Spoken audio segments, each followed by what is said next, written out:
what the hell? Where's the thumbnail at?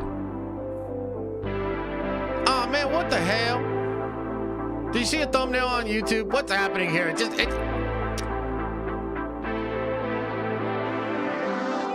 why does this happen?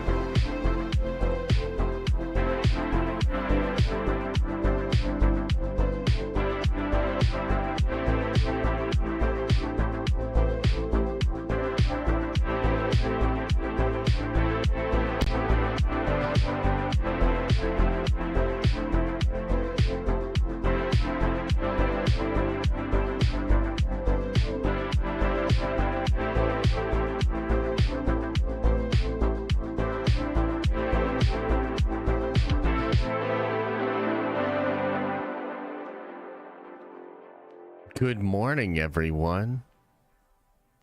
How's everybody doing today? What up?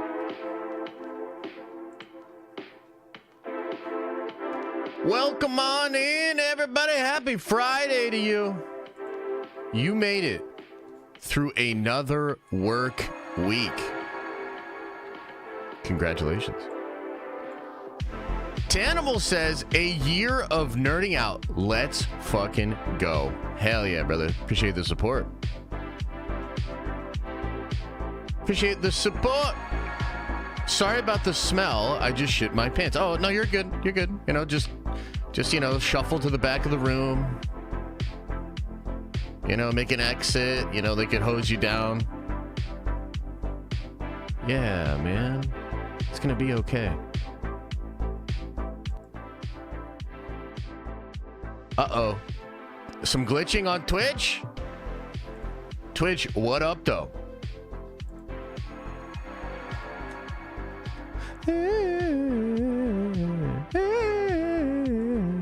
How's Agatha? We're going to talk about it. We're going to talk about Agatha. We're going to talk about the Penguin. Oh, sorry. We're going to talk about Agatha. We're going to talk about Penguin. We're going to talk. We got a lot to talk about. It's going to be a big old juicy stream filled to the brim. Girthy as hell.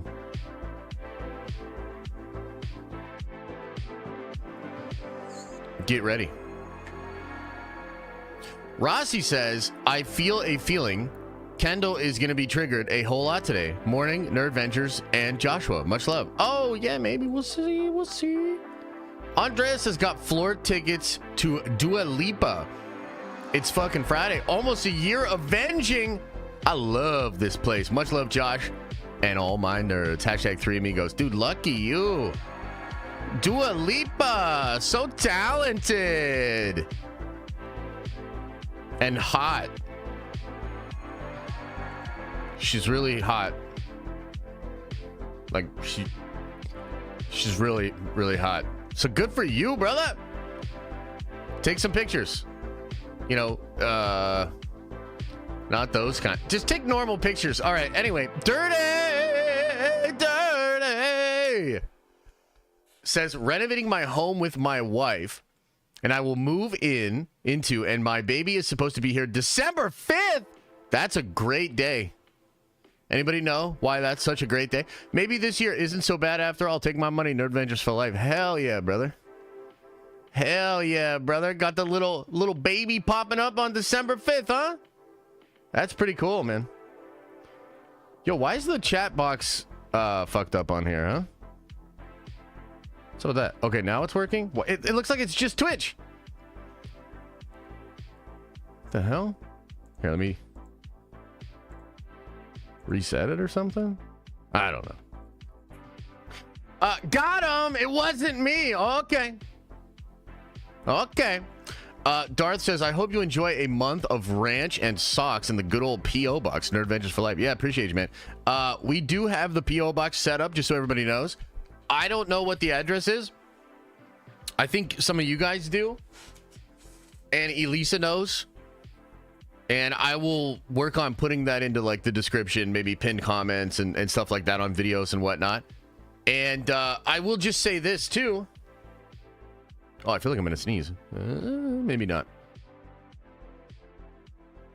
I will also say that next week we're doing some kind of a subathon. I still don't have all the details figured out. If you have some ideas for the subathon, please hit me up. And Elisa and I are going to be kind of coming up with a plan this weekend. But I will unbox stuff from the P.O. box during the subathon. So if you did want to send something, try to get it sent so that it arrives by Thursday or Friday of next week. Y'all need to edit your description to add the P.O. box there. Yes, that is a good idea. That is a good idea, and we will get there. I'm going to Oz in a few hours. No joke. What does that mean? Yeah. So okay, so I'll address the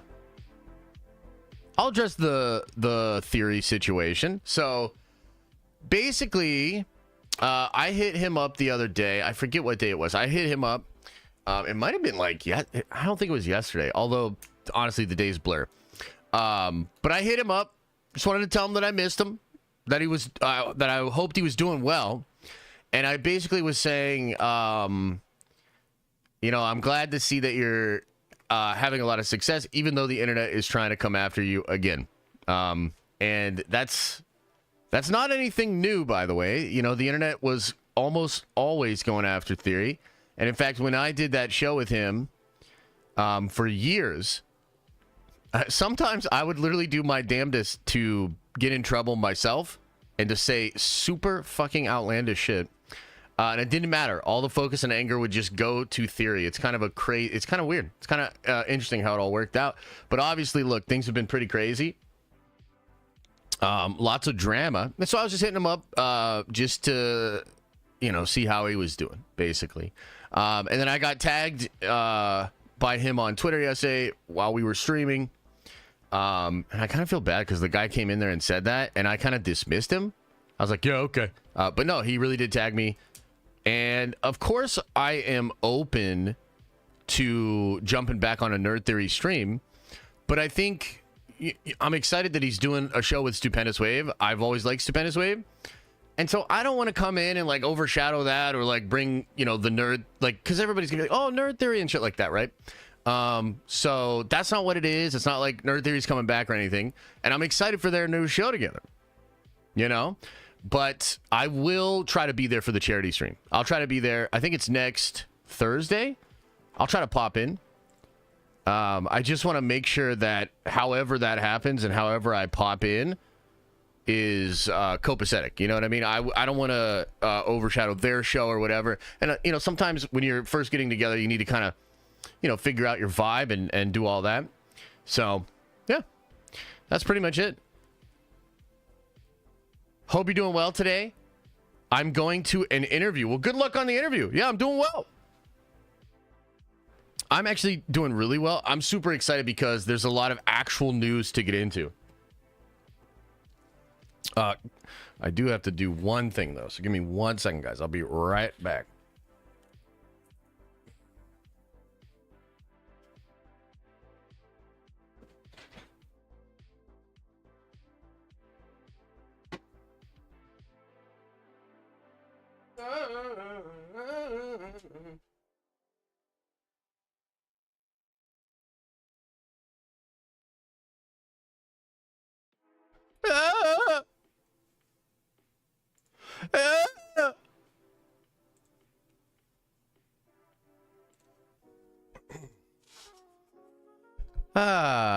Sick shirt. Thanks, bro. No, I'm excited. We actually have a lot to talk about today. I want to talk about Agatha. I want to give you my breakdown review of the episode so far. I want to talk to you about my biggest fear with the show. We talked about this a little bit last night, but I want to really get into it today.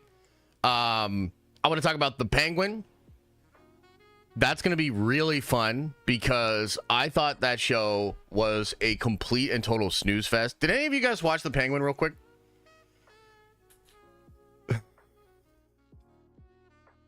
I think that's really going to be fun. Dude, what is going on with the chat box, dude? It is so fucked up today. Like, it's just showing all the Twitch chat. No, where's the fucking...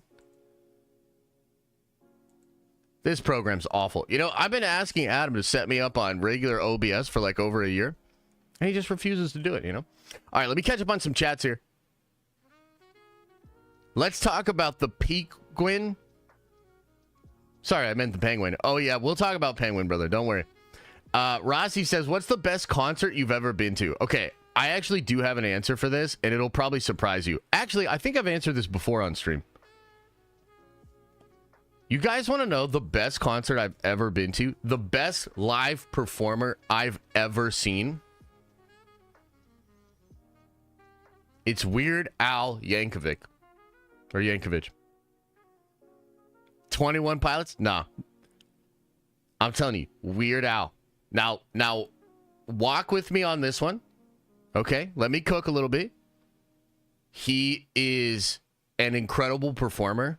I'm talking about costume changes between every song. Every song. Quick changes. Like, the production was insane, dude. I've literally never seen a better live performance. Yeah. Yeah. You mean Amish Paradise? It was insane. Yeah. Dude, I'm telling you, the best live performer I have ever seen. And I would also tell you, a lot of people in the music industry get it. Because, like, Weird Al, as opposed to a lot of other, like, parody artists or, you know, people like that, Weird Al is, like, super talented, super respectful. Cambia said the same thing. No, he did not. Adam's trying to ship me and Cambia together. He's trying to get me and Cambia to closer and closer. You know, I can see. Oh, you swear? Oh, you swear? Yeah, right. But yeah, it was sick. He did say that? That's funny. Yeah. He has 2 master's degrees? Oh, wow. Smart dude. Smart dude, huh? Yeah, no, he's an incredible performer. It was the best I've ever seen. So, we're going to talk about Penguin. Maybe some of you saw my tweet about it, but I think Penguin's probably just not for me. But I think it's going to be really fun to talk about that, get into some discussions about that. I think it's going to be really fun. We got to talk about this new Spider-Man deal. Bro, this shit is hype as hell. And honestly, there's even more to explain than what we did in the video yesterday. So I'm excited to talk about that.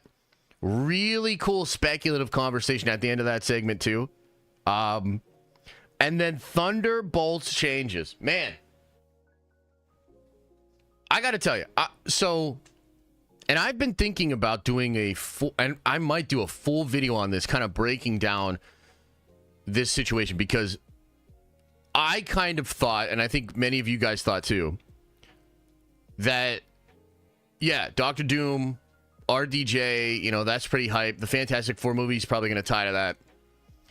But the Brave New World movie and Thunderbolts and even Agatha and Ironheart, these all seemed like projects that were like, okay, not to say we'd have to suffer through, but it didn't feel like they were going to go real crazy on making changes in all of those projects, particularly when it comes to Thunderbolts. I just kind of had this vision that Thunderbolts was going to be their Suicide Squad, and it's just like, whatever. Like, we would just see it and be like, okay, yeah, that's fine, like a fun little Suicide Squad thing, whatever, and then, you know, get ready for next year when it really hypes up. I actually no longer think that, based on a couple of different things that were said.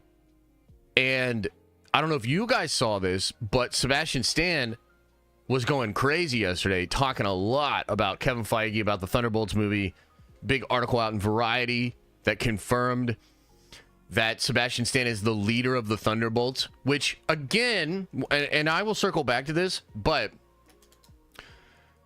I hope that you guys realize, and when I say you guys, I really mean like the most hardcore, right? Like the Nerdvengers.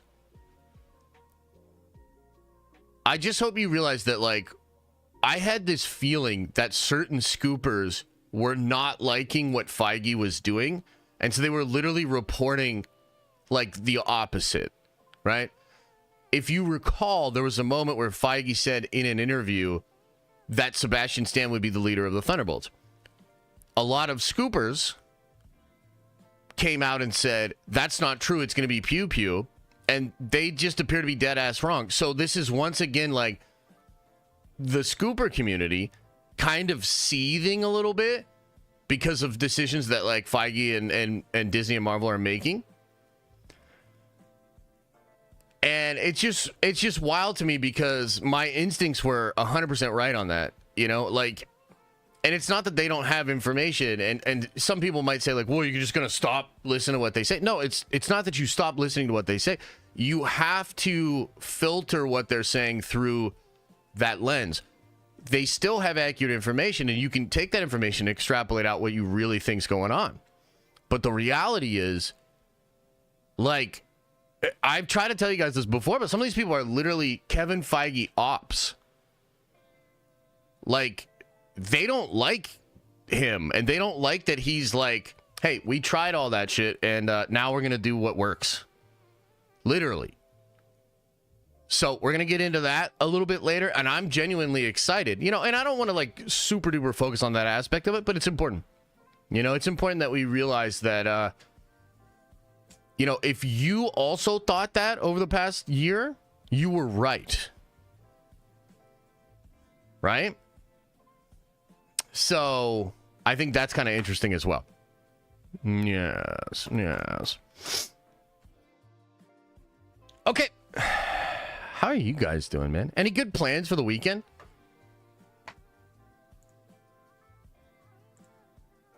You guys got any cool plans? What's going on this weekend, man?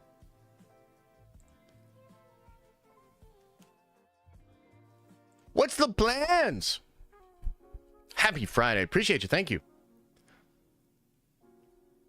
I'm getting interred. That sounds painful.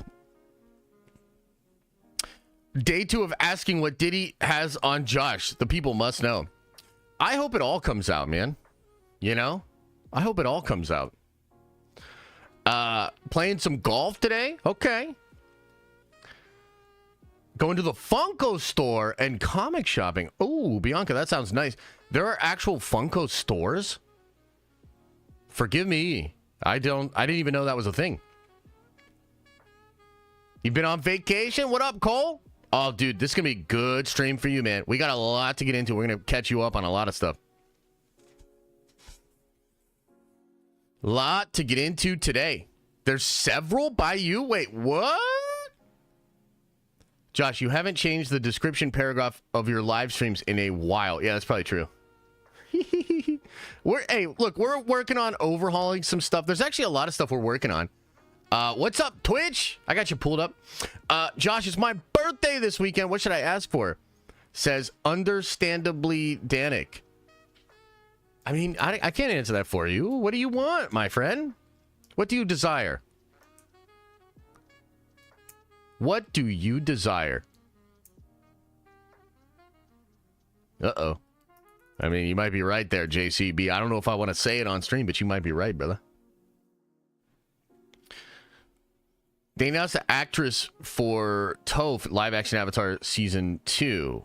That's interesting, but you know what's a little bit more interesting? And I hate to steal the thunder of that show.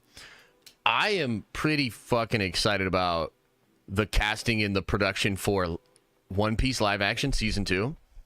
Have you guys, like, are there One Piece fans in here? Because the first live action One Piece season was such a surprise. And Elisa and I loved it, man. To the point that we finally started checking out the anime. And that anime is just such an intimidating ask, right? It's like over 1,000 episodes, right? So much goddamn story. But, yeah, man, we got into the anime, and we are past where season 2 is going to do in the live action stuff. So, like, Tony Chopper, Crocodile, Nico Robin, which I think is at the end of this season. I don't even know if that's really in season 2. Because, like, I had it explained to me what arc they're going to do. They're going to do, like, the Giants and some other people like that. I don't know if they're quite going to get to Alabasta. Maybe I'm wrong. Correct me if I'm wrong.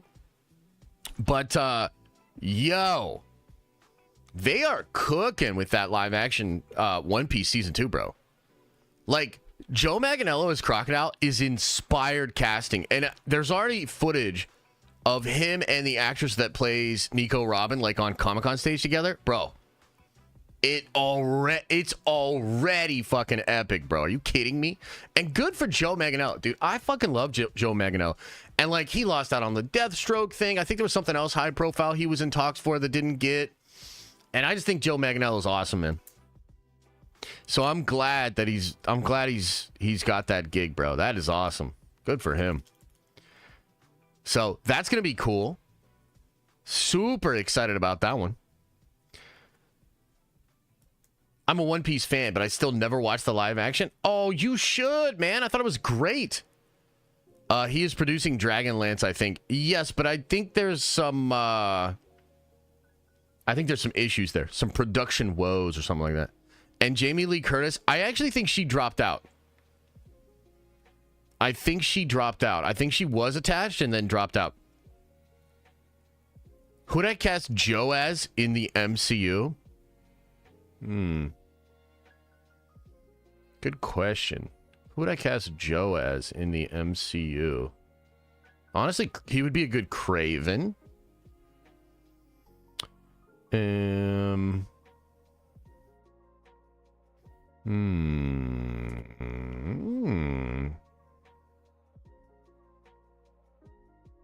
Joe Manganiello.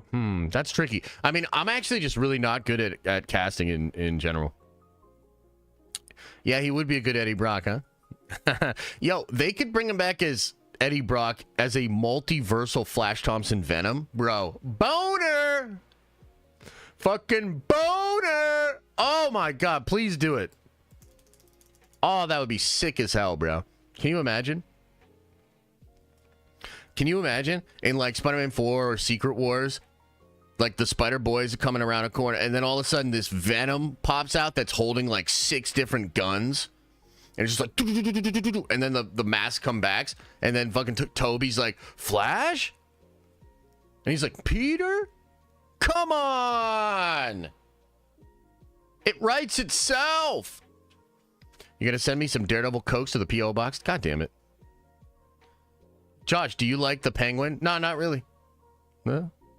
Should we get into it? Okay, I tell you what. Here's what we're going to do, folks. We've got a schedule today, okay? We got to stay on task. We've got a schedule. So we're going to start with Agatha discussion. Breakdown, review, my greatest fear. Then I want to watch Rob's theory video. I had a phone call with Rob. Yeah, I'm going to put gambling on, Trev. God damn it. Let me talk about the schedule, and then I'll put the gambling on. Holy shit. So I will be putting the gambling on soon. Don't worry. We're going to start with Agatha, Rob's video. I had a great phone call with Rob, and he shared some really interesting ideas. I actually told him, I was like, hey, you want to come on the show Friday? He's actually out of town. I hope he has a good trip, but I told him I was going to watch his video. So I'm going to watch his video on Agatha, okay? Then we're going to talk Penguin. That's going to be a really fun segment as well. I'll probably have gambling on for just those 2 segments, by the way. Then we're going to talk the Spider-Man deal. Oh my god, I can't wait to talk about the Spider-Man deal. Can we talk about the Spider-Man deal? I've been dying to talk about the Spider-Man deal, is what I'll say when we get to the Spider-Man deal. Then we're going to talk about the Thunderbolts, baby! Woo! Okay, let me put the gambling on. Oh, by the way, chat, I just want to say this. Couple of things. Let me just show note a couple of things real quick. And let me get the gambling on.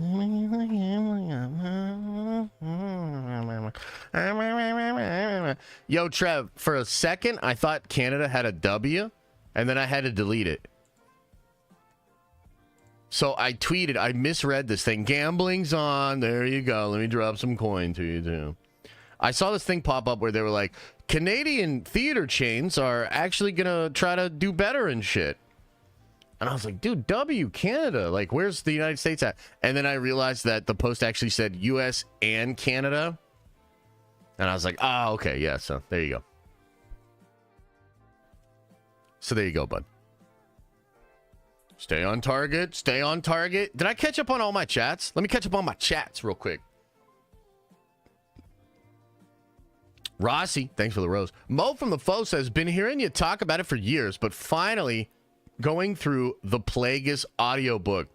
I get it now. This and Dooku are by far my favorites. Love. Yeah, and you know what's crazy, Mo from the phone? I gotta tell you, a really random Star Wars book that is way better than it had any right to be, because I believe Plagueis was James Luceno, right? I believe that was the author. Somebody check me in chat. James Luceno randomly also did the prequel book to Rogue One called Catalyst. Dude, Catalyst is way better than it has any right to be. Read Catalyst. It's a fantastic book. But yeah, no, obviously Plagueis is goated. Connor, appreciate you. Welcome back to the Nerd Vengers. Grant, welcome back to the Nerd Vengers. Rossi says, did you ever watch Weird Al's movie back in the day? No, I did not actually. Maybe I should. I have not seen the movie. Okay. Show notes, ladies and gentlemen. Next week is a big week. First of all, I want to say we were supposed to do the $200 GameStop gift card today. I don't actually have the Google Sheet done. That's bad news. But what's good news is you have a chance to get extra entries to win the $200 GameStop gift card by becoming a member here on YouTube or by becoming a member on Twitch. If you really want 2 chances to win, you could become a member on both of them. You could gift member for extra entries in to win. And also, guess what? No purchase necessary, because even if you're just a pleb in chat, you technically have a chance to win the $200 GameStop gift card. We'll do that on Monday. Also, I will be doing giveaways during the subathon. So during the subathon, which I think is going to start, we're probably going to start it on Friday, and I'll probably cap it for like Sunday night. So I might be streaming all of Friday, all of Saturday, and all of Sunday, which will be crazy. And I'm trying to plan like different segments and different things that we'll do and fun stuff like that, right? So one of those things is giveaways. We'll be doing a lot of giveaways. No, not this weekend, next weekend. We'll be doing giveaways next weekend all throughout the subathon. Subs are cheaper on Twitch, and also they're making them like even more cheaper between the 26th and October 1st. So that's why we're decided to do a subathon next weekend. The first 12 hours will be on YouTube. And then after that, it's going to be exclusive to Twitch. So it's going to get crazy. I will be looking at stuff from the P.O. box. We'll be doing giveaways. We're going to be doing trivia. We're going to be doing some gaming. There's a lot of different things that we're going to do. So it's going to be fun. It's going to be fun. Brian Stone, welcome back to the Nerd Vengers, baby. So we'll do the gift card giveaway on Monday. I will announce a lot of the plans for the subathon then. And then we'll probably just do like, you know, our regularly scheduled streams and videos and content. And then starting on Friday, we'll get into the subathon/memberthon thing. Yeah, that's going to be wild. Going to be wild. Going to be fun. Okay. All right. Gambling is on. Shall we talk a little bit about Agatha? You're going to get tired after 4 hours? Yeah, no, for sure. I don't know. I don't know what to expect. Look, I'm going to be honest with you guys. If we even make it to like 6 hours in that stream, I will not know what to do with myself. Like, literally. You're going to see a totally new side to me where I'm like genuinely panicked. And like, I don't know what to do. I don't know what to do with my hands. I'm going to be like pacing, you know, I might be, I mean, I don't know what to expect. You know, maybe we'll get a blow up pool and we'll be doing like a hot tub stream after 5 hours. I don't know. I don't know what to expect. It's not, I don't know. I don't think it's going to be good. I mean, it might be good, but I don't think it's going to be good. You know what I'm saying? Yeah. Rent a hot tub? What the hell? Okay, anyway. Karaoke. Yeah, bring out the baby oil. Oh, God. Oh, God. No freak-offs allowed. No freak-offs allowed. Speaking of a freak-off, what do you guys think of Agatha, man? How, I know a lot of you guys watched it, maybe watched the first 2 episodes. I would love to know, what are your thoughts on Agatha? What would you give the episodes of Agatha? What score for the first 2 episodes? What do you think? Get some group games going on? Yeah, we're going to do... I'm going to plan some stuff out, but we're going to have to play it by ear. I'm also bringing a couch in. We're putting a couch over there. So maybe I'll just sleep the whole time. What if I just slept all weekend? Like 16 hours a day, woke up, talked a little shit, said hi to you guys, and then went right back to sleep. Wouldn't that be fun? Yeah, that'd be sick, dude. You have ADHD. Never gonna happen. I mean, that's true. That's true. Okay, let me read some of these here. Let's see here. Wow, 8 out of 10, 7.5. I liked it a lot. 8, 8, 7, 7.8, 8, 6, 8, 8.5, 9, and an 8 from Mike, 7, 4. It was all right, 6 to 7. Yeah, I'd say 6 to 7. 8.5, Justin, 8 from Grant. Wow, a lot of people kind of impressed. So would I be correct in saying that it was better than many of us expected? In fact, let's go to the poll. Let's go to the poll on that. Let us see what you think of this. Was Agatha's first 2 eps better than you expected? Boom. There you go. Because I would have to say yes. I would have to say it was better than I expected. Yeah.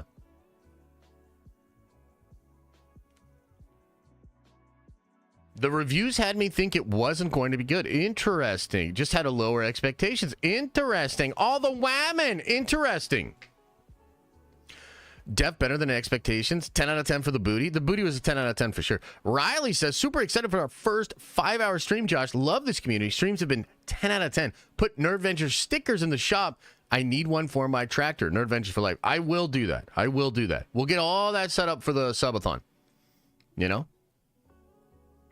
Wow, look at this. 85% of people so far. And, please continue to vote on the poll and continue to smash like and log into other accounts and continue to smash like and set the stream up on multiple TVs in your house and multiple devices. How many devices do you have? How many devices am I on in front of you right now? Thank you. So I will tell you. Here's the thing. Here's what I think about Agatha. I would say yes, it was better than I expected. And I'm excited to keep watching. I definitely am going to keep watching, which is definitely not going to happen with Penguin. Don't worry. We'll get there. Okay? So, I would say the first episode for me is stronger. Now, this seems to be kind of a divisive, controversial opinion. I think certain people like episode 1 more. Other people like episode 2 more. And they are very different. So I kind of understand this. I kind of get where it's coming from. And for me, I liked episode 1 because it didn't hold my hand as much, although parts of it did. But it kind of, the mystery sort of unfolds. And I really appreciated and liked how that mystery unfolded. And it was very trippy. And, Agatha's breaking out of the spell and all of that sort of stuff. So I really liked the first episode. Okay? Second episode, not as much. I will also say that I thought the ending of episode 1 felt a little forced, and the conflict just kind of happens, and you have the fight with, Aubrey Plaza and all that sort of stuff, and I didn't love it. I didn't love it.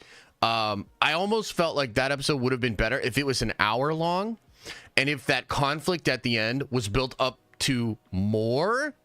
And then we actually had a more fulfilled interaction between them. It felt a little bit like, oh, we're doing this thing. Oh, shit. Now, Aubrey Plaza back in. Boom. Didn't love it. And then when we get into episode 2, there's a lot of stuff I don't like. I think that tonally the show is a little all over the place. It goes from being like this really serious mystery with a lot of intrigue as far as, big MCU implications, but also implications for the characters, to being like rompy, almost, bottom barrel sitcom comedy, musical, like goofy ass kind of a show. I don't like that mix of tone. I like a lot of the actors, the actresses. The kid, right? Billy, I think it's Billy. I think he's Wiccan. I don't think they're going to do anything really weird and crazy with him. I think it's going to end up being Wiccan. I hope they changed what was in the original version of the show, which we can talk about. But ironically, I liked him more in episode 1 when he was more serious and, was in the interrogation thing. When he's like in his like oomph a little bit more, or has his mojo, I actually thought the performance was good, right? Now, when he becomes like zesty little sidekick boy, I don't love it. I'm just going to be honest. I don't love it, and it's a little much. So the show itself is better than I thought. I think the cinematography, the editing, the sound design, all of it's like really on point. It has a certain bar of quality that is good. For me, the thing that's really working with the show is the mystery. It's the intrigue. Like, what is the deal with this kid? What is the deal with the Scarlet Witch? What is the deal with the Darkhold? What is the deal with magic overall in the MCU? And I am interested enough in all of that that I'm going to continue along with these characters. So that's cool. I'm interested in Aubrey Plaza, although I will say this. I don't think the Aubrey Plaza mystery is like super organic, meaning like everybody's talking about Aubrey Plaza. Everybody's like interested in Aubrey Plaza. And I think that was sort of artificially created. Daniel RPK is suggesting that she's going to be in a lot of other Marvel projects after this. That's interesting. It means like, oh, okay, so she's actually somebody, maybe Morgan Le Fay, all sorts of options. And again, I want to watch Rob's video where he talks about this, okay? But I don't know, like, I'm interested in that. I'm a little more interested in like what's going on with Billy. And then I think the promise that this is all building towards something with Wanda, something big with magic, that's exciting. That's intriguing enough for me to want to continue watching the show. However, I do have a big fear after the first 2 episodes. And frankly, if episode 1 is not the tone of the show, and from here on out, it is more like episode 2, I am flatly not going to enjoy it as much. Okay? So, like, if the show is settling in to its tone in episode 2, and we have the majority of the show being that, I just don't know how much I'm going to enjoy that, frankly. So if the show can sort of balance, the more dark, serious, ominous tone, a little less like poppy, funny, hilarious, whatever kind of shit, then I'm probably going to continue to enjoy it. And if not, my interest will slowly fade away. I do think there's a lot of show left, though, right? So we got 2 episodes in. It's a 9-episode series, which is kind of like lengthier than a lot of these other series. It's kind of interesting, right? So you have 7 more episodes? Or no, yeah, 7 more episodes. We have 7 more weeks. Unless they are they combining the episodes week to week?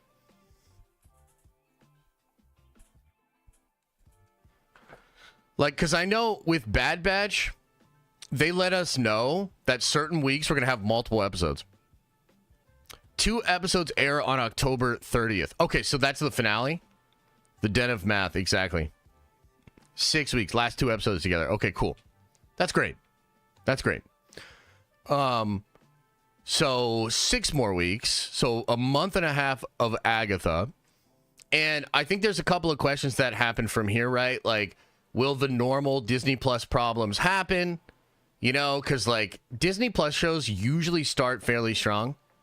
and then they really meander. They flub. There's like, it's not great.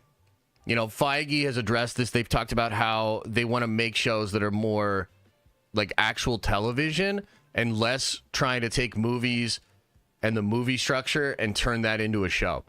It doesn't really work. You get some really weird transitional episodes from like Act 2 to 3, Act 3, or Act 1 to 2, Act 2 to 3. And there's that concern. I think there's just a concern of the ending. I mean, other than Loki, every single Marvel Disney Plus show is worse because of its finale. Like, seriously, think about it. Other than Loki, every single Disney Plus Marvel show is worse because of its finale. Like, I'm talking much worse. In my opinion, I guess it's a little bit up in the air depending on how you feel about this. But, like, I'm telling you, dead ass, remove the finales from most of these shows, and you have better shows. WandaVision wasn't bad. I feel like it was horrible. I feel like the last episode of WandaVision is so fucking bad that we all should have been up in arms with pitchforks and torches. And if we had spoken up sooner, maybe they would not have done so much damage in Phase 4 and 5. I think it was so fucking bad. And here's the thing. Yeah, other than Loki, I said, yeah. The thing is, guys, I actually called this super early. Not to brag, but I'm going to brag a little bit. I was actually so ahead of the curve on this particular thing that I lost community members. So we were, at the time, guys, you got to understand, at the time, you know, it's like we're in lockdown. The streaming channel was blowing up. We were doing watch parties for WandaVision. Some of you might be here today because of our WandaVision watch parties or our breakdowns. I'm talking huge numbers. Okay? And I remember hating the finale of WandaVision so much that it actually caused a rift in the community, and a lot of people left the community. Similarly, in Falcon and the Winter Soldier, I thought it was even worse. I went so hard on the Falcon and the Winter Soldier finale, and by the way, it is trash. It is a fucking trash finale. And again, at the time, a lot of my community didn't like that. They were really upset with me. We literally caused huge rifts in the community. And look, I've tried to get a little bit better at this over the years because the problem is like I'm super honest, but like sometimes a little too honest. You know? Like, have you ever had that question of like, does this dress make me look fat or whatever? We all know the right answer to that question. And yet there's something in my brain that is like, if it makes her look fat, I have to say it. And in fact, I have to say, that dress makes you look fat as hell. You know what I'm saying? Like, I don't know, man. I wish I had more tact or maybe sensibility. Maybe I could be like a little bit more chill about this shit.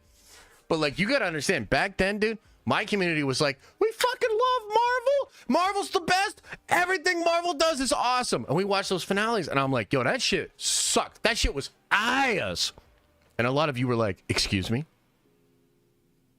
Come again? I must have heard you incorrectly there, Josh. Tell me again. Real talk. Okay? So like I've been ahead of this for a long time. The finales have been fucking trash. Will Agatha be different? I'm not really sure. I hope it is. I guess what I'm saying is like, I think more than a lot of other shows, the jury is way out on Agatha.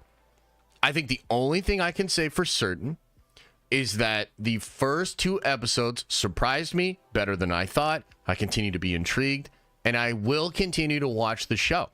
And for me, it can really go either way. We technically have been given 2 episodes, which are, I think, very different. So it's almost like, you know, they really split the difference there, and we're going to have to see what the show actually happens. Secret Invasion was a banger, though. Oh, God.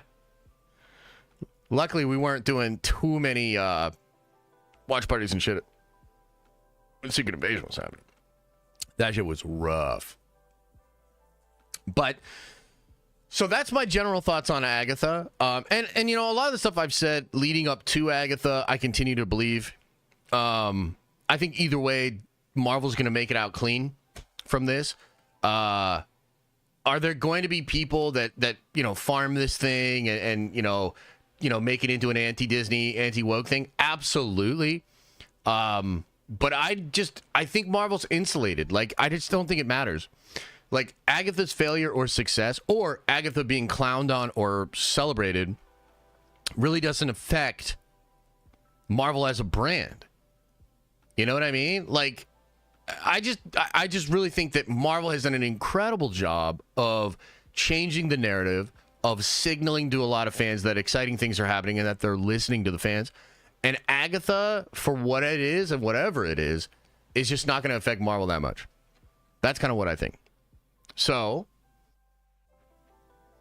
that's my breakdown / thoughts on the show overall for now. Now, what I would like to do next is I would actually like to watch Rob's video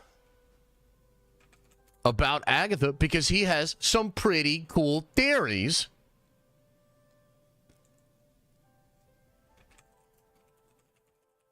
So let's check that out, man. Let's see what Rob is cooking.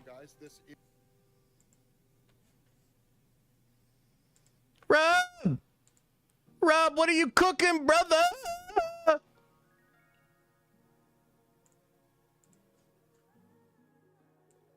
Rob, what are you cooking, Rob?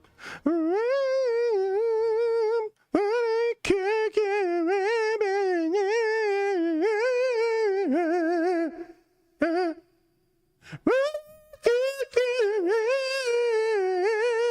Okay.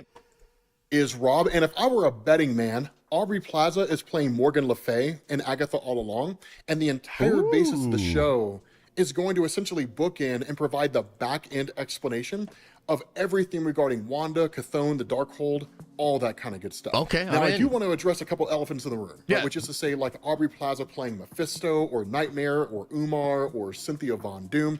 I don't think any of that stuff is going to happen. For those of you guys who don't know who those characters are, Cynthia Von coming Doom, out as you can swinging. probably imagine, Hey, he's coming out swinging. He's like, yo, your Cynthia Von Doom theory sucks.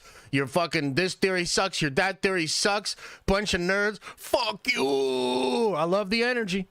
Is the mother of Doctor Doom, but the only real involvement of her character in Marvel Comics is that she served as a kind of explanation for why Doctor Doom was always trying to attain godhood, which is to say that she had sold her soul to Mephisto at one point in time, and when she died, her soul was taken by Mephisto. So Doctor Doom was always trying to attain godhood because he had brokered a deal with Mephisto that Doctor Doom could go to his realm and try to free his mother's soul once a year. Eventually, both he and Doctor Strange did that in the story Triumph and Torment. And then ever since then, Doctor Doom's been trying to attain power because he's just a dick. But it wouldn't make a whole lot of sense for them to come along and say, well, actually, in the Marvel Cinematic Universe, Cynthia Von Doom is a witch, and she's really powerful, and she's just been around for a really long time. Because how do you reconcile that with Doctor Doom? Truth to tell, it'd just be easier to say Doctor Doom's...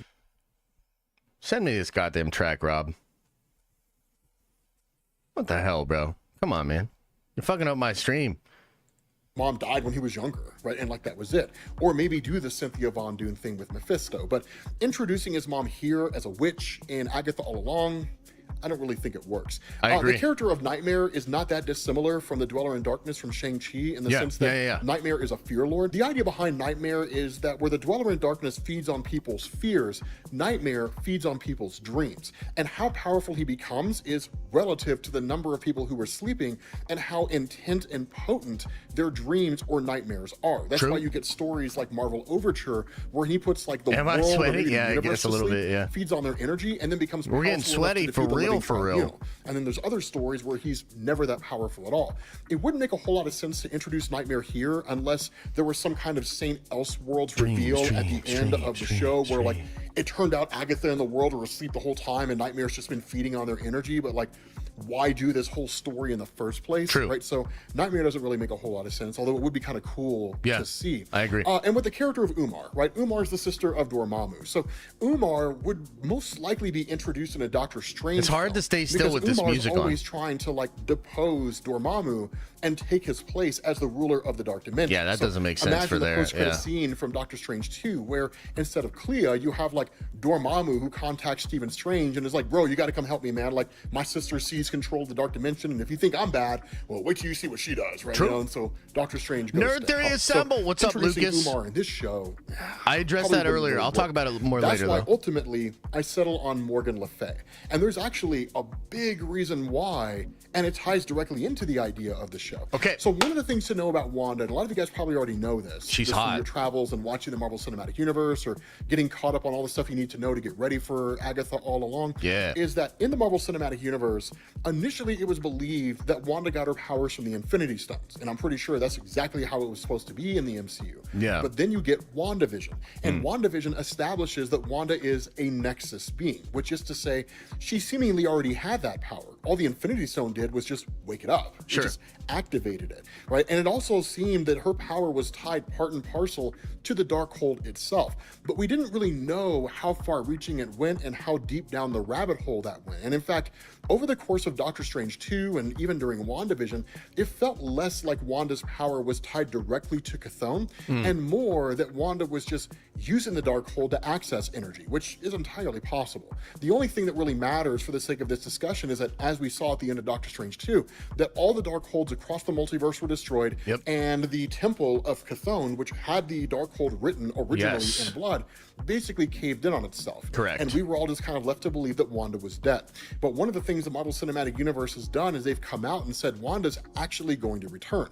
Agatha Harkness explains how that happens. So as far as Morgan Le Fay goes, and the reason why I tie her into all of this is because in Marvel Comics, Morgan Le Fay is one of the oldest practitioners of magic. Right? She's alive, or at least been alive, for something like 18,000 years, right? She's every bit as old as Agatha is in Marvel Comics, because Agatha is also thousands of years old. I don't know how many of you guys knew that. I did not. But the idea here, and kind of focusing on Chthon for a second, and sort of, you know, putting all these pieces together. In Marvel Comics, the way that it worked is that way back when on Earth, you just had elder gods. You had humans, but you also had elder gods. You had Chthon, you had Set, you had Sidorak and Utgard Thor, Utgard Loki, and a whole host of others.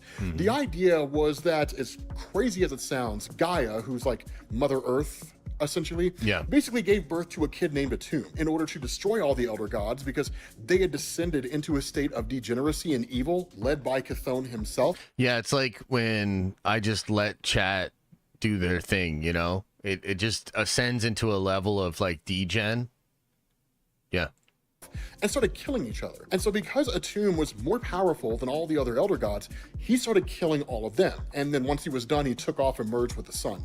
Not even lying. Marvel Comics in the 70s, man, it was weird. It was weird.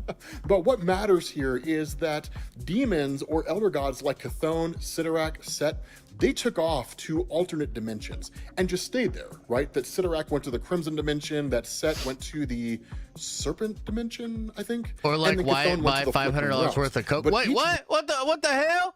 Hey, what the hell?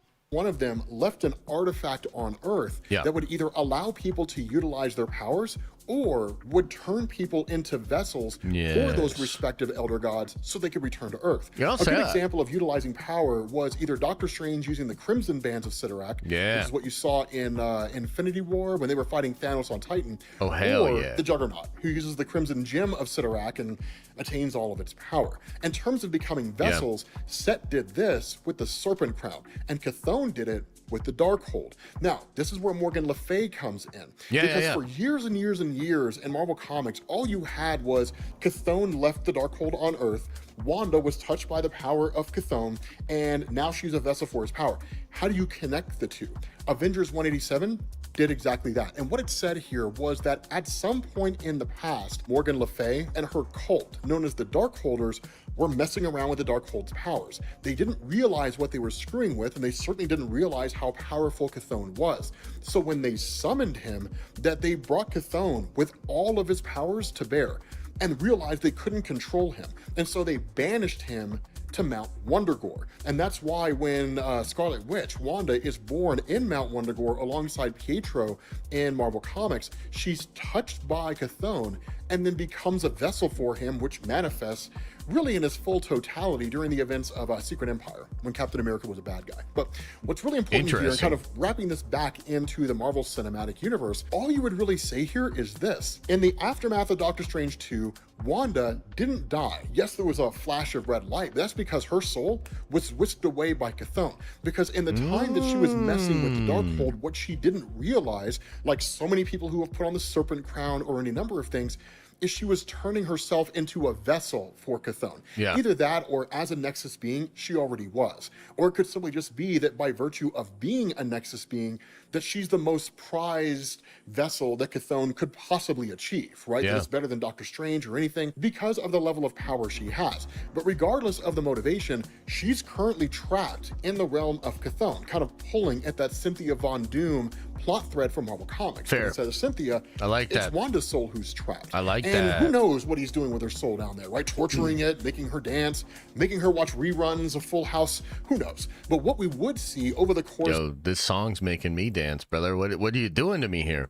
...of Agatha all along is that whether Agatha knows it or not, that what is essentially happening is that they're on a journey through the Witch's Road that is going to lead them to Wanda. And ultimately, she's going to end up bringing Wanda back. Why? Because I think that's exactly what she said was going to happen at the end of WandaVision. Remember that conversation, right? When Agatha said, "You're going to need me." And Wanda said, "Well, then I'll know exactly where to find you." That's true. Wanda needs her.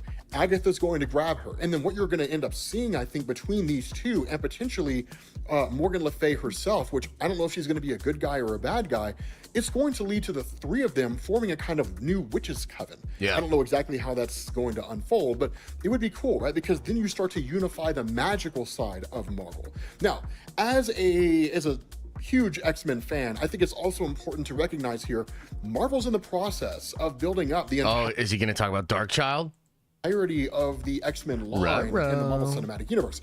So how cool would it be if it turned out that, like, Aubrey Plaza is just Darkchild, right? The evil persona of Ileana Rasputin, the sister of Colossus. That'd be sick. Right? Like, that'd be dope. I mean, it would be so far out of left field. I don't even know how you would square that circle. And the fan in me would just be like, yeah! That'd be cool. It would be so cool. The more practical person in me would be like, that's ridiculous. Like, I don't even know how they're going to make this work. But that's my argument here, right? That Aubrey Plaza is playing Morgan Le Fay, and that Morgan Le Fay working alongside Agatha, that the end of the show will basically see them traveling to the flickering realms of Chthon and ultimately retrieving Wanda from the afterlife. And that will lead into Wanda's whole storyline. And the show may even end with them like trapped in that realm with Wanda. And that's where Wanda's story picks up as part of Secret Wars, which is her and Agatha and Morgan facing off against Chthon. I don't know. But regardless, guys, let me know what you think down in the comments section. Thank you all for watching. Yeah, that's cool. I mean, I would say... I definitely think that's probably the route they're going to go as far as, you know, leading to Wanda, getting Wanda back. The intrigue of, like, the Darkhold and, like, bringing that back and Chthon is quite interesting. I guess I'm interested in, like, how Morgan Le Fay would even be a part of that and, like, why Morgan Le Fay would be interested in that. But... yeah, I think they're cooking up something interesting. I also think the Demiurge and the possibility of Billy, you know, whatever being resurrected or like coming back in is quite interesting. So I will just say that the old version, and I mean this in as far as I do think they might have changed this in the show because of feedback, but originally who this kid is like, that kid's dead.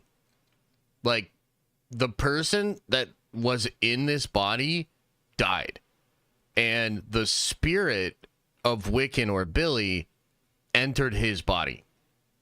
So they were going to do almost like a Steve Trevor thing from 1984, Wonder Woman 1984.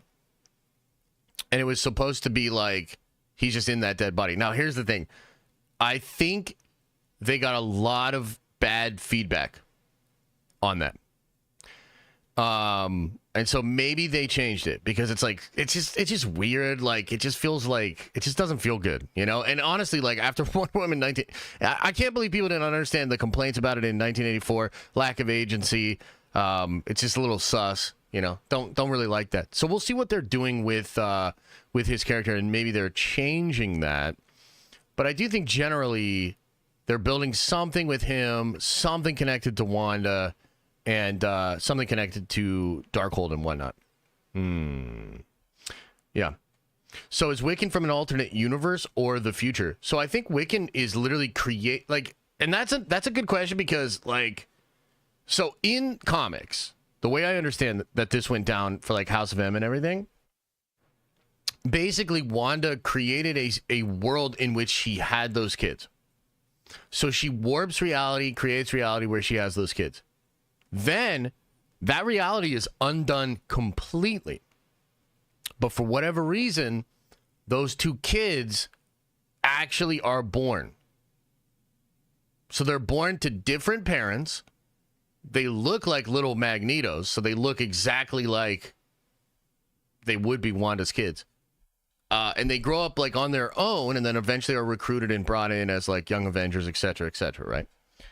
So that's like what was done in the comics. Now, in WandaVision, the show, Wanda creates the kids, but then in Doctor Strange, it seems that the kids are real in most other realities. So, like, what's that about? Like, why are the kids real in a bunch of other realities, and in her reality, they're not, right? So there's certainly some questions there. I'm not sure how that's all going to fit together or what exactly it means.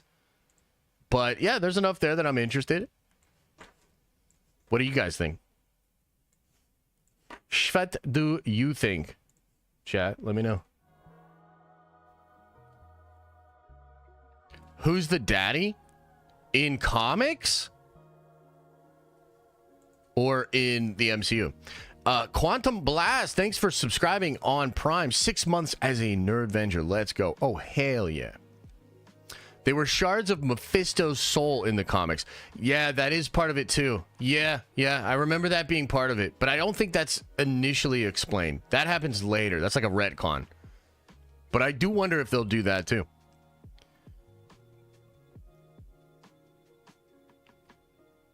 Magneto is Papa? No. Magneto is Grandpa. Yeah. Yeah, I don't know. Very interesting. Yeah. Mephisto being mentioned next week? Yeah, maybe. I do think Mephisto is cool. Agatha doesn't look bad in one scene. Didn't see myself feeling a certain way for Agatha. Yeah, facts, man. And also, too, I'll tell you, that was her idea to do that scene. That came out on the social medias. And I just thought that was great, you know?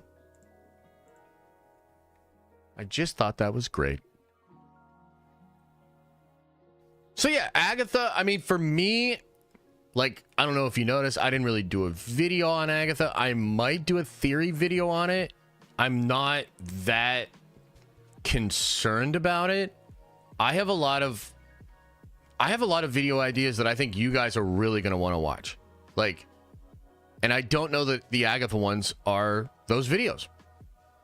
You know, just real talk. Like, I'll maybe make a theory video. We'll continue to watch it. I'll talk about it on stream, but it's not a big, like, it's not that big of a deal to me either way. You know what I mean?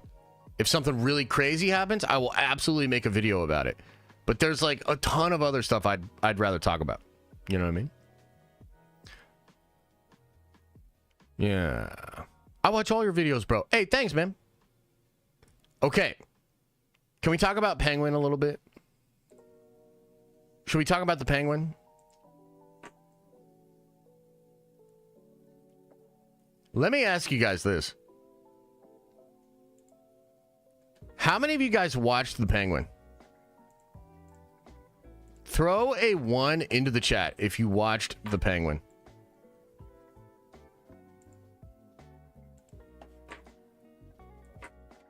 I'm just curious. 1. Yeah, there's some people that watched it. Yeah, there's some people that watched it. Yeah. I did not know it was out yet. Yeah. So, I don't know how many of you guys saw my tweet about this. But I tweeted this right after turning Penguin off. I said, yo, I literally turned Penguin off. Shit was boring as fuck, fam.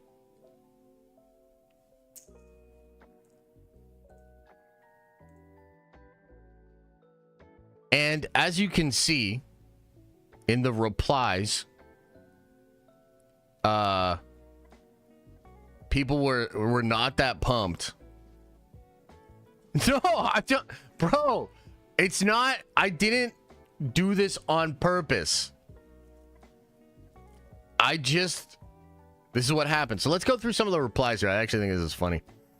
So Paul says, gonna just ignore this tweet. Awesome. DC Film News says the show is slow burn. I guarantee you'll be hooked by episode 3. I guarantee I won't, because I won't be watching any more of it. The Blue Curmudgeon says, yo, but you loved Agatha? I'm not surprised. Look, I'm having more fun going through these replies to my tweet than I did watching that show. I'll tell you that shit. This is way more entertaining. This freaking guy, dude. Josh slowly becoming a brain rot comic book movie fan. It's a shame. Damn, Logan. Did Elisa like it? Hell nah, bro. Hell no. I liked it a lot. LOL. Not the most super entertaining of stars, but it was solid. Okay. Serious? It was awesome. Really? So just like the movie? Yeah. Moosey's like, no way. Ryan said Agatha was better. Damn, say it ain't so. Rage bait.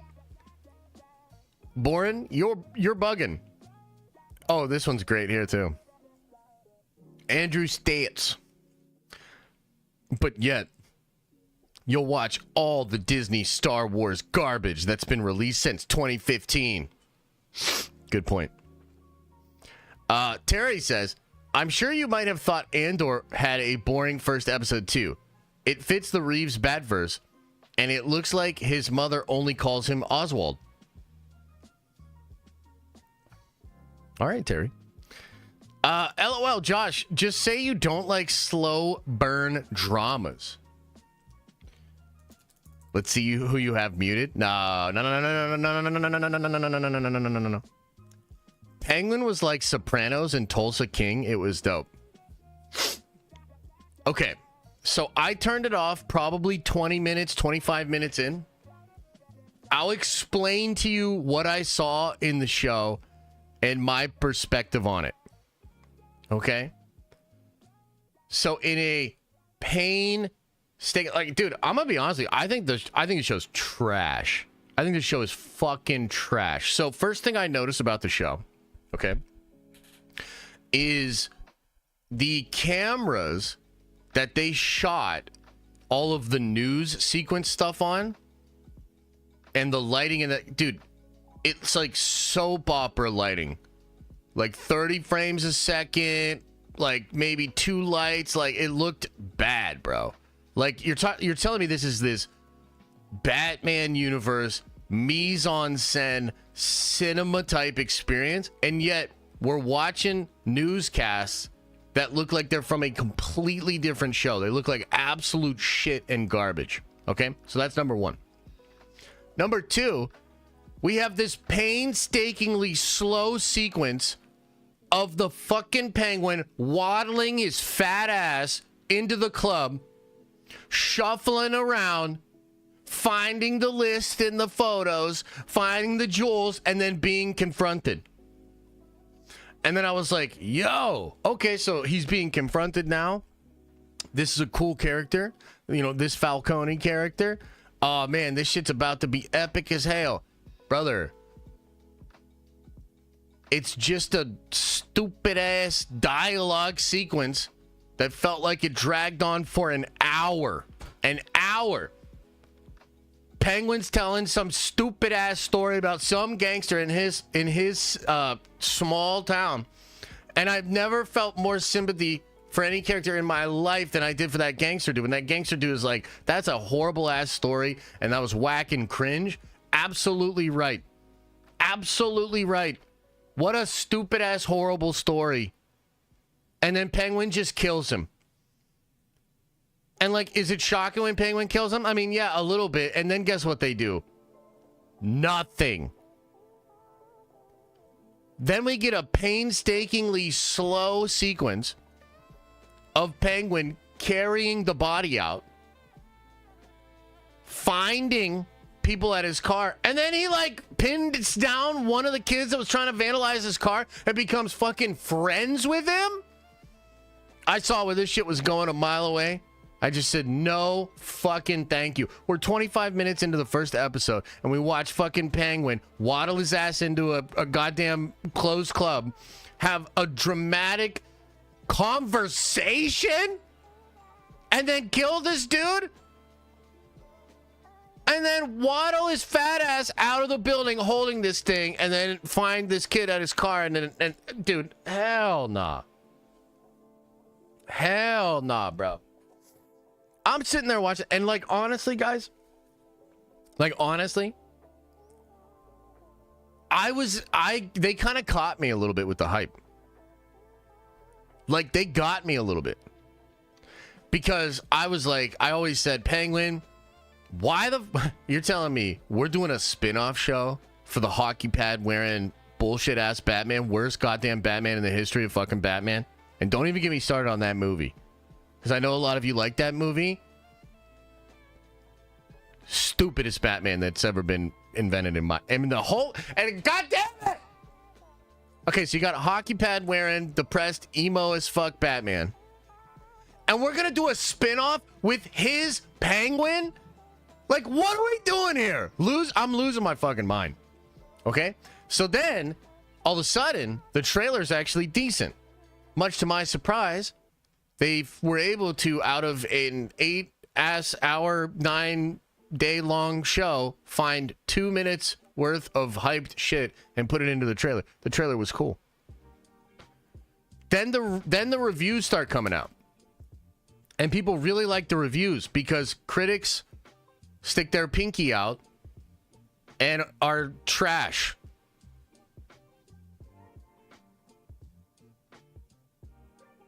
So you've got all of these over-intellectualized douchebags sitting down to watch the Penguin show, feeling compelled to tell me it's worth my time. So all of a sudden, I start to get excited for the Penguin. And frankly, I'm getting, like, between the trailer and the reviews and a lot of the positive word of mouth and all this, I'm like, dude, this is really, really cool. I'm excited for the Penguin. Guys, if that's your standard for what you're willing to spend your time on, holy shit. Holy shit. Like, dead ass, I can't fucking believe it. I can't believe people think That's worth their time. That shit is trash for a universe that doesn't even have priority anymore. A movie that wasn't even good.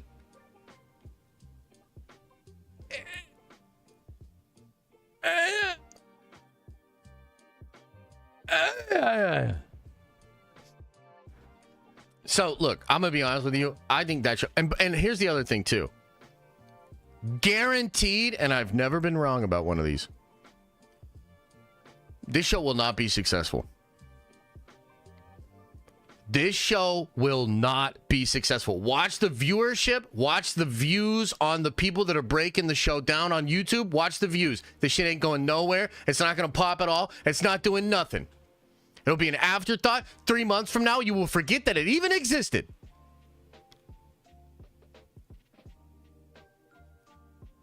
So basically, yeah, I didn't really like the show. And I don't think it's very good. So there's my thoughts. That's the take on the Penguin. Chat, what do you think? How you guys feeling? What do you think about the Penguin?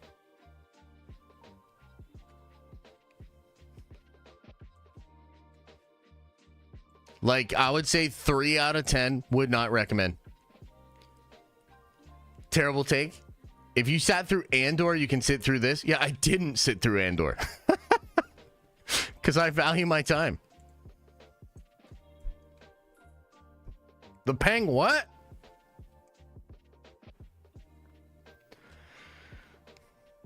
I'll check it out anyways. Hey, God bless you, man. Maybe you'll like it. Josh having a meltdown because Penguin wasn't 30 minutes? No, it's because the first 30 minutes of Penguin made me want to bury my head in a big pile of doo-doo. Yeah.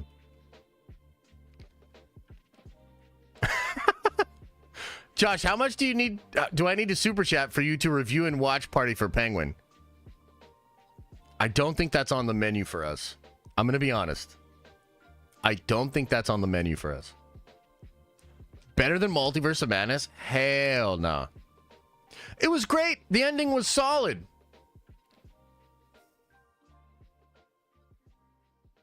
Bro. There ain't no way. Like, I'm almost curious to watch more of the first episode to see, like, when it finally, like, happens or, like, if something actually happens and builds.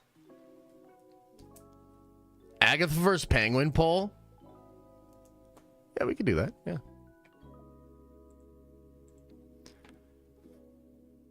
Yeah, we could do that. What do you think? What should it be? Which one do you like better? What's better?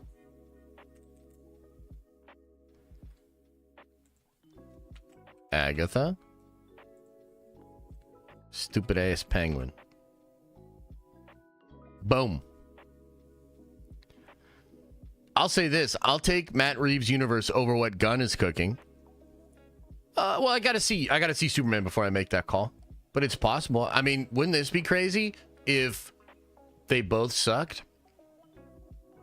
You just like triggering people. It's in your DNA. I mean, I'm not gonna lie. I do like triggering people a little bit. Do I maybe go a little hard sometimes just to elicit a reaction? Perhaps. Do I genuinely think that the Penguin is a dog shit show? Yes. But that's also just because I turned that shit off, bro. Like, I literally was like, I am not going to waste any more of my time. And also, too, here's the thing. Think about it like this. With a show like Agatha, okay? I can put it on, be entertained, and have something of value from it. And this might, you know, maybe this doesn't make sense to you guys, but like, I have the ability to then add the info from Agatha into like my MCU database and have a more complete picture of everything that's going on because of how much interest and excitement there is just generally around Marvel and the Marvel Cinematic Universe. Every little thing instantly becomes more valuable. We're actually about to talk about Sony versus Marvel. And the very real reality of that is Sony wants the MCU skis. They want that connection because it's valuable. It's a valuable fucking connection. So Agatha is not necessarily a show that I would seek out and watch. And yet, there is a better value proposition from the Agatha show for me as a fan and a content creator than DC. What is the high-end version of Penguin? Like, what's the best case scenario? That it's a pretty decent show that will matter when the Batman movie comes out in, what, 2-3 years from now? Do you see what I'm saying? It's not even the main Batman of the main DC universe. There's no value proposition backing this shit up. So it's very easy for me to be like, you know what? I'm not feeling it. I'm not going to lose much by giving this shit up. That's the bed that DC has made. That's what they're sleeping in right now.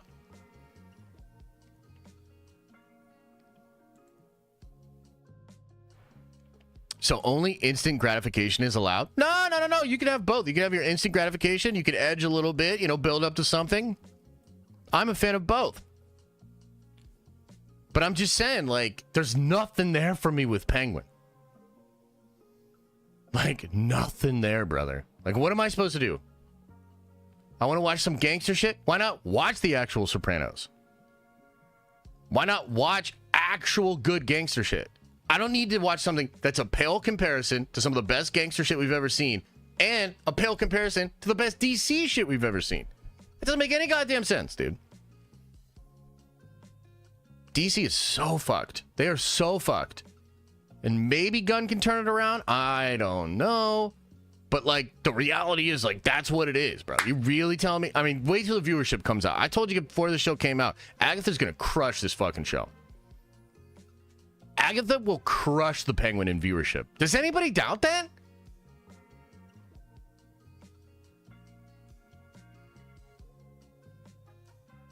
Like, you know what I'm saying?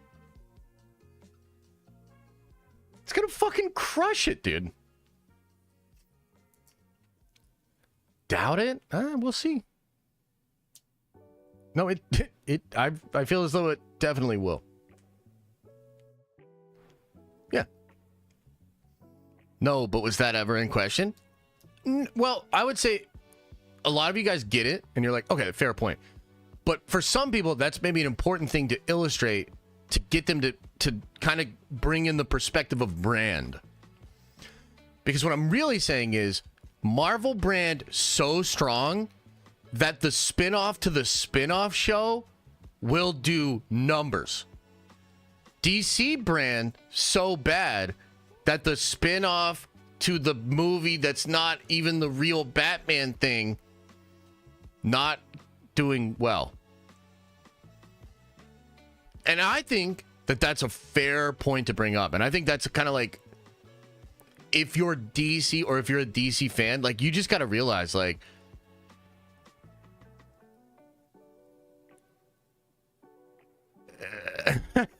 like, it's a long way to the top if you want to rock and roll, you know? And I think DC, their characters, their brand and everything, it's in a really, really bad state. Now, they're doing stuff to revamp the comics. Obviously, Gunn is revamping the DCU. But let's not forget that the reason Gunn got hired, the reason he got brought in by Peter Safran after nobody in Hollywood wanted that job, was because it's a fucking mess. He was hired to fix it, to try to tap into what Marvel's doing, because David Zaslav's looking at this shit and he's like, dude, Marvel is incredibly successful. We have this incredible IP.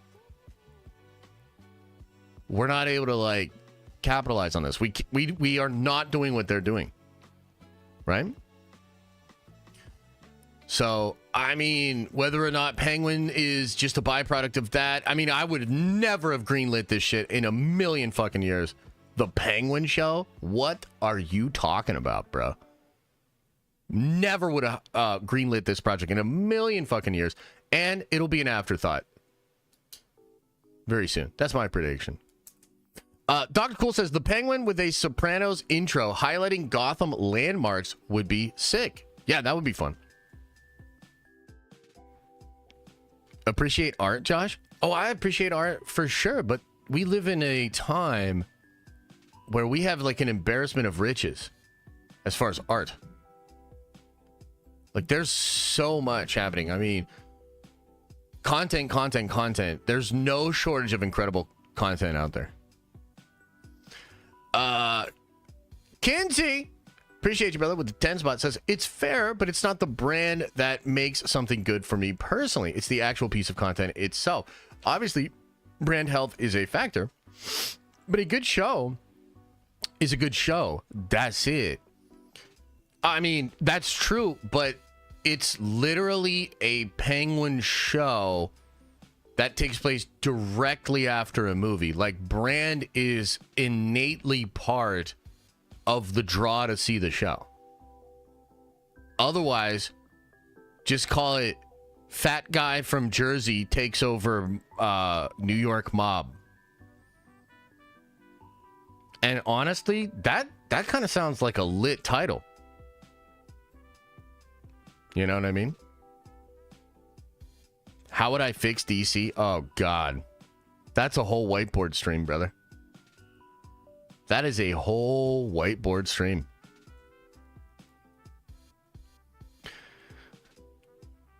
Yeah. That's basically The Sopranos. Well, there you go. There you go. Josh, I haven't watched Agatha yet. What is your gut feeling based on everything you know, leaks, rumors, in the first 2 episodes? Is it going to be a good show by the finale?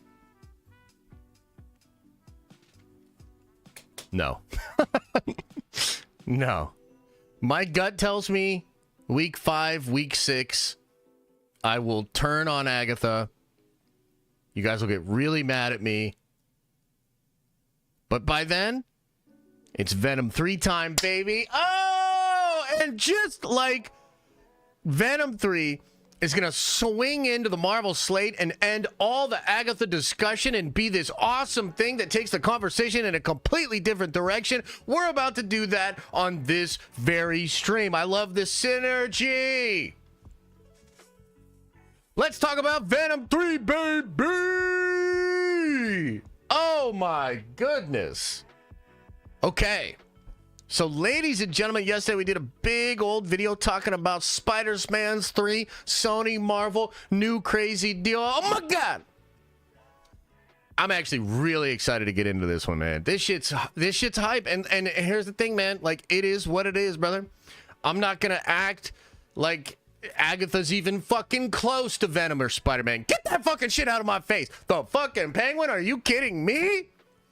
We're talking about Venom and Spider-Man. Do you know how popular Spider-Man is? Really fucking popular. You know how Venom popular is? Very, very Venom.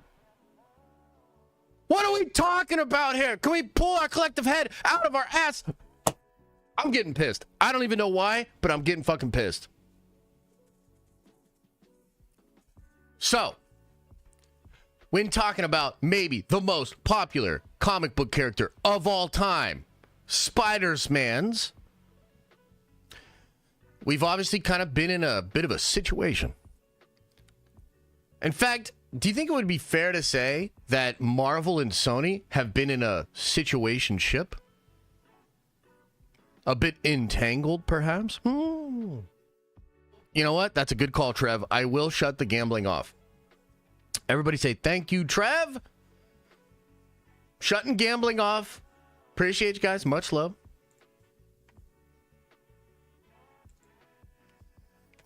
Okay.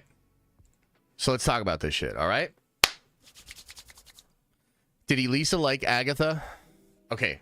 Last bit on Agatha. And this is kind of scary, okay? Elisa said something to me the night after we watched Agatha, and it kind of freaked me out. She said, You know, I understand what you're saying about like the main fan base, and you got to take care of the fan base, and you know, doing this stuff for maybe not the main Marvel audience is like risky. And then she dead ass said to me, but now that I've had a taste of content made just for me, I kind of want more of it. And I was like, no! Oh, God! No! Feige! You fucked up! No! Oh, my God, Kevin Feige, you really fucked up, bro. God damn! Okay, anyway. Rossi says, what did you put in your olive oil shot this morning? So angry. Haterade. Just regular olive oil, bro, you know? Okay, anyway. Let's get back talking about Spider-Man. Spider-Man, crazy popular character. Sony, Marvel, it's been a whole goddamn thing, okay? Obviously, Sony gonna Sony. They're never gonna give up that license. Like, we all understand this, yeah? We all understand this, right? Sony owns the license to Marvel or to Spider-Man in live action. Okay? So anything done with Spider-Man in live action, Marvel needs Sony's okay. So over the last 5 to 6 years, basically the entirety of the life of my channel and my time as a content creator, Sony and Marvel, it's been a estranged relationship. And, you know, initially, Tom Holland is brought into Civil War, brought into the MCU. This was a monumental deal. And it was crazy because we got Spider-Man in the MCU. And then Sony would make the individual movies, but Kevin Feige would produce. So Sony would get access to your Marvel characters like your Nick Fury, your Tony Stark, your Doctor Strange, all of that sort of stuff, okay? And this appeared to be a really good relationship. And of course, in 2019, right before San Diego Comic-Con, Sony famously kind of screwed the pooch on this, right? They pull Spider-Man back. They say, we don't need Kevin Feige anymore. And in fact, I think Tom Rothman literally had a quote about not needing Kevin Feige or something like that, right? Crazy, by the way. So anyway, that's the whole thing where Tom Holland drunkenly calls Bob Iger. You know, they get Tom Rothman on. They iron it out. They figure it out. So at that time, during the renegotiation, I think Disney got bumped from a 5% to a 25% as far as what they would put into the movie and what they would take out. So they put 25% of the budget into the movie. They get 25% of the revenue afterwards. Okay?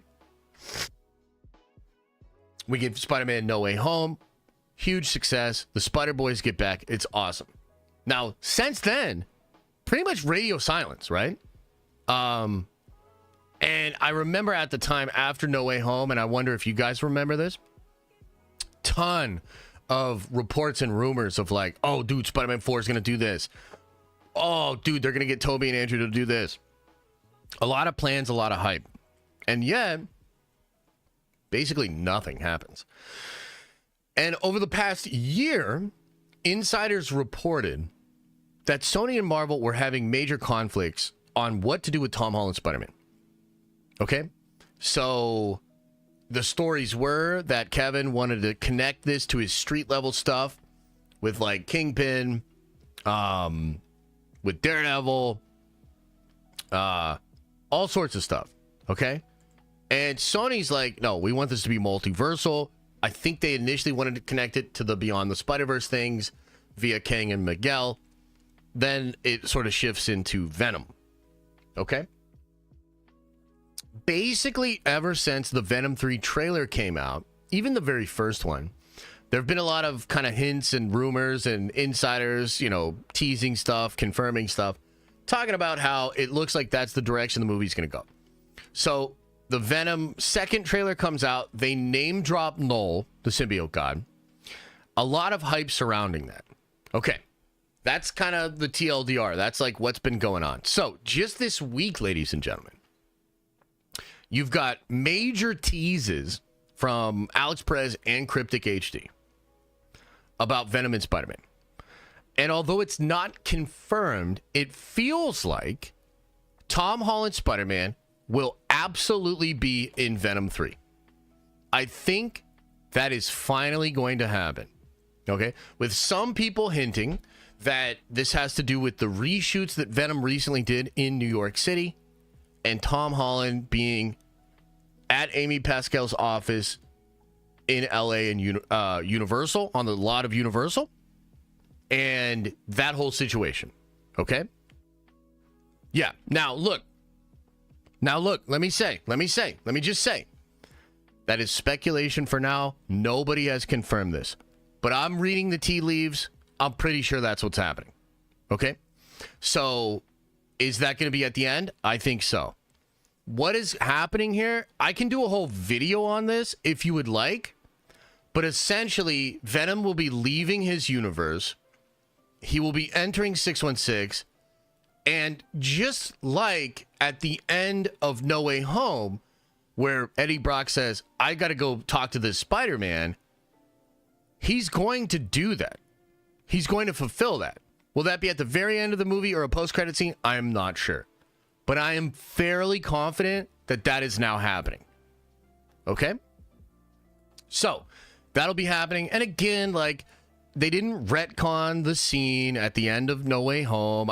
We watched that video, and I think, Colton over at Screen Crush, he thinks that it's a retcon. It's definitely not, guys. That's at the end of the movie. That's Venom leaving his universe, going in probably to 616. Or Battle World. We'll see. Okay? Now, I think also on top of that, Spider-Man 4 is Venom versus Tom Holland, and then Venom and Tom Holland versus Noel or versus something else. Okay? So, just walk with me on this. Why do I think all of this is happening? Well, you think about the timing of Noel being announced. You think about all the scoops and how Alex, I think he literally said on the Cosmic Circus, I think we talked about it on stream, the plan is to have Venom and Noel in Spider-Man 4.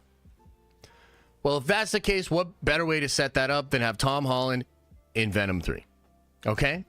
We also heard this week, this one came from Daniel RPK, that Sony and Marvel are renegotiating a deal which would see Spider-Man, and really, I think he's talking about Tom Holland, show up in even more movies. Kevin Feige would remain in control of the Spider-Man movies. So this is one of those weird situations where, while technically all of the Spider-Man movies are Sony movies, they are all produced by Kevin Feige. They're Kevin Feige movies made under Sony. Okay? So what does this mean? Well, think about the timing.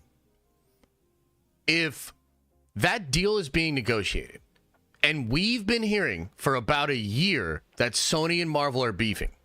Okay? Just think about this. We heard Sony wanted multiversal. Sony wanted Venom and Spider-Man together. We know that Kevin has always been kind of like keep him at arm's length, like, brought him in, then shoved him right back out and shit like that, okay?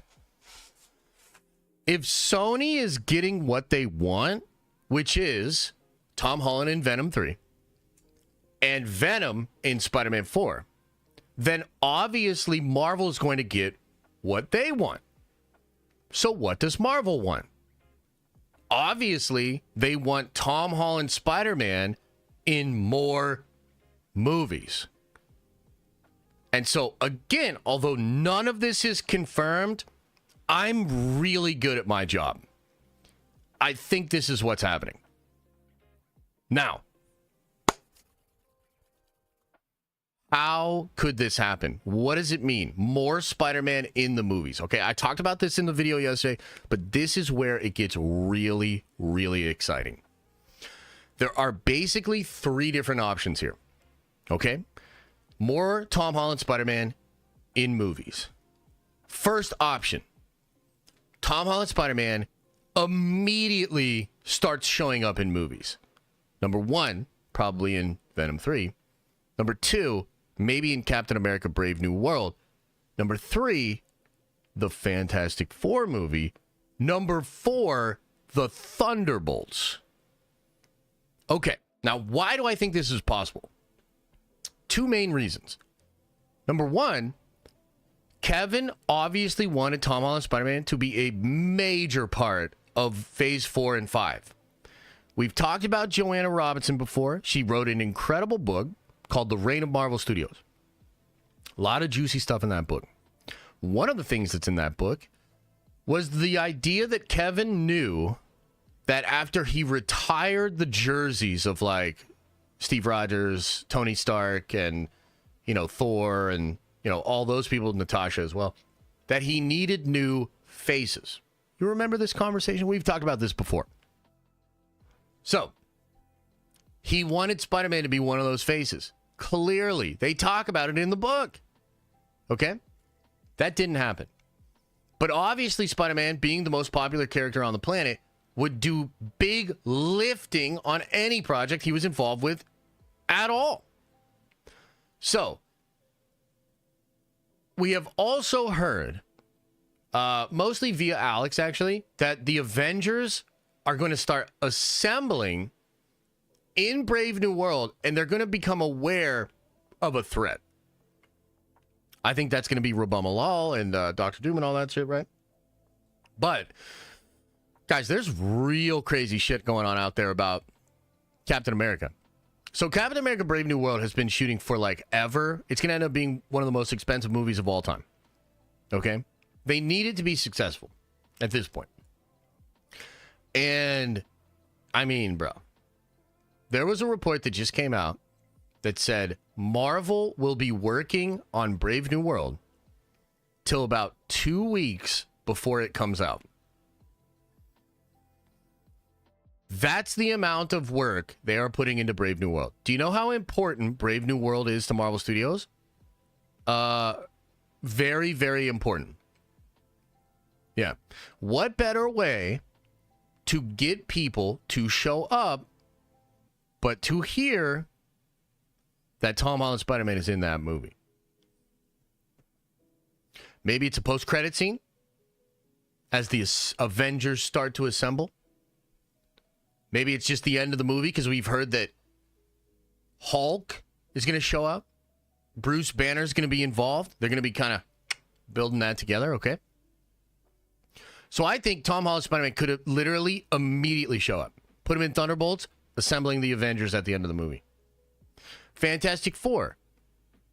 Well, obviously Tom Holland Spider-Man is not going to be in the Fantastic Four movie. It's on a different universe. It's totally different. However, strong possibility that Tom Holland Spider-Man enters the 616 universe because the Fantastic Four universe is destroyed. The Fantastic Four will enter the 616. So, if Pedro Reed and his crew leave their universe and pop into 616, what if Tom Holland Spider-Man is there to greet them? What if Tom Holland Spider-Man is like, hi, Mr. Pedro Reed. That's a nice mustache you got there. There's an idea. That would be kind of hype. Let's talk about Thunderbolts. And I actually have a whole thing I want to talk about with regards to Thunderbolts. But one of the things that's happening, you know that asterisk at the end of Thunderbolts? Y'all heard about this? You know about this? Kevin Feige put an asterisk at the end of the Thunderbolts movie to make it more cool.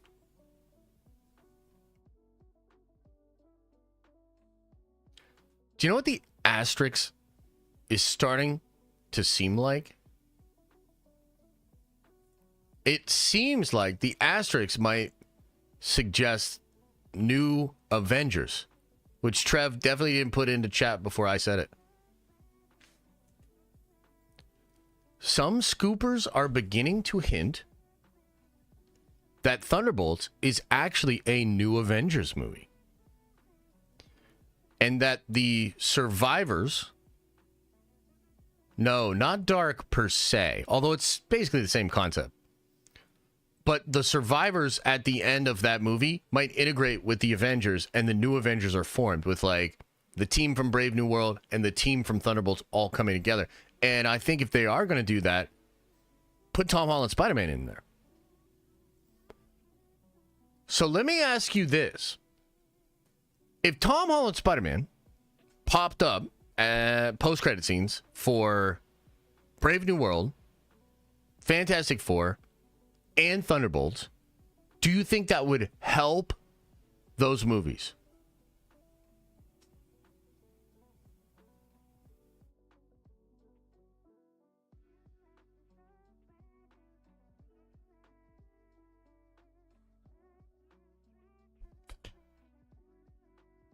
Yeah. Of course. So if I were Kevin Feige and I were trying to fucking cook, and I was figuring out a deal with Sony, and I got access to Tom Holland Spider-Man, one option I might use is to put him into these movies so that the lead up to my Secret Wars and my Doomsday is lit. Basically making up for lost time what Phase 4 and 5 should have been. That would be crazy. Okay, so that's the first option. By the way, we're speculating here. Second option, my favorite option. Battle World. Battle World, baby. So right now, currently looks like there are 3 projects between Doomsday and Secret Wars. It's a pretty safe bet that the first one of those movies will be Spider-Man 4. The other 2 movies are up in the air. You could see Doctor Strange 3. You could see the Scarlet Witch movie, which is apparently going to go into production in 2026. You could see Thor 5. These are all movies that seem to be, fitting with that schedule. It's very possible that Doomsday is going to end in a way that sets up Battle World, and then Spider-Man 4 deals with Battle World with Venom and Null and some crazy shit like that, okay? Well, wouldn't it be absolutely sick if Tom Holland was a part of those Battle World movies, going to have adventures with all of these different characters as they tried to do something in Battle World which would lead to Secret Wars? It would feel similar, in my opinion, to what was going on with Tony Stark in the Infinity Saga, where Tony's just like in a lot of those movies and it builds like a narrative and a story. So depending on how they do this, the movies and the story between Doomsday and Secret Wars could be more important than the stories leading up to it. Right? So we just talked about, Thunderbolts, Brave New World, and all that sort of stuff. And I think that's important.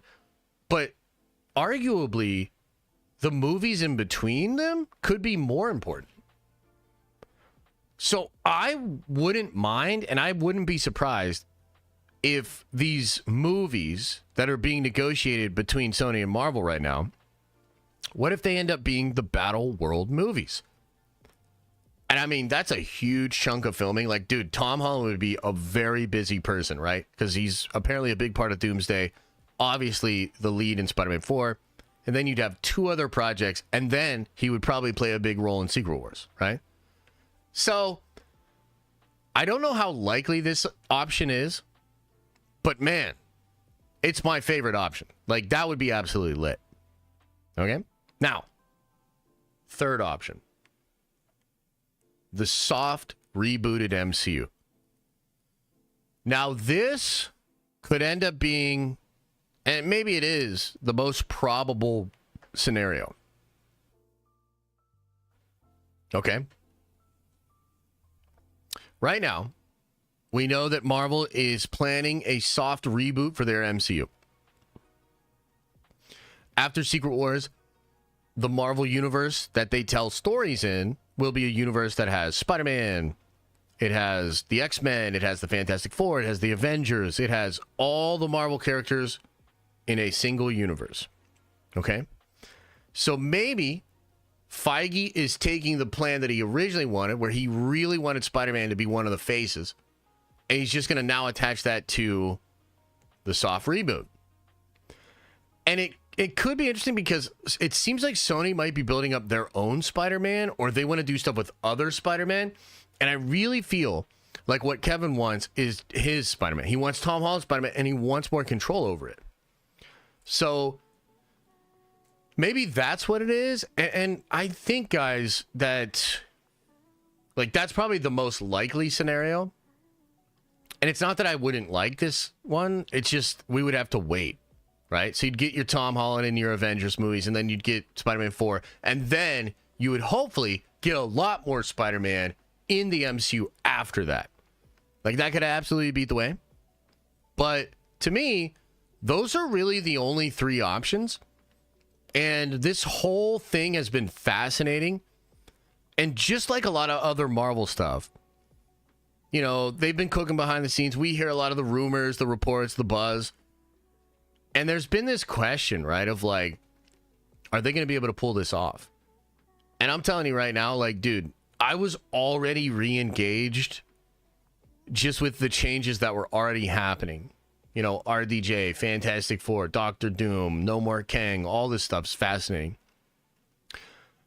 But on top of that, they might be getting way more Spider-Man.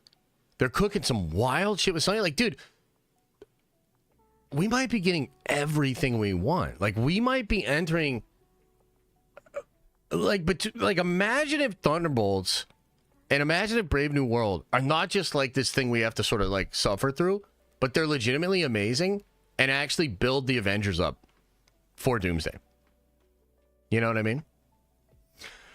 Dar Boyd says, I thought Battle World was after Secret Wars. How does the timeline go? No. So Battle World is during Secret Wars, right? So Secret Wars is set on Battle World. After Secret Wars, Battle World is gone. I guess technically in some versions Battle World persists, right? But for most versions of Secret Wars, like Battle World is where Secret Wars takes place, and then it's done. Rod, let me see here. Rod wants me to read his triggering message.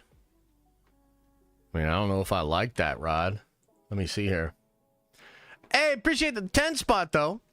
Spider-Man No Way Home, 7 out of 10. Venom 1, 6 out of 10. Venom 2, 5 out of 10. Personally, I haven't liked a Spider-Man movie since Far From Home. I think you should throw it to a poll. Keep up the great work. Nerd Vengeance for life. Hey, that's fair. I mean, I would put No Way Home much higher than that. But I could see your Venoms. The Venoms make sense to me. I don't think that was that triggering.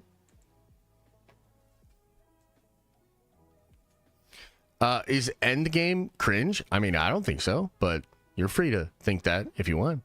Penguin was the best TV pilot in a long time. Oh, wow. Yeah, I don't know if I agree, but okay. Mike Pelly, what's up, bro? You're over here on the tubes too, man.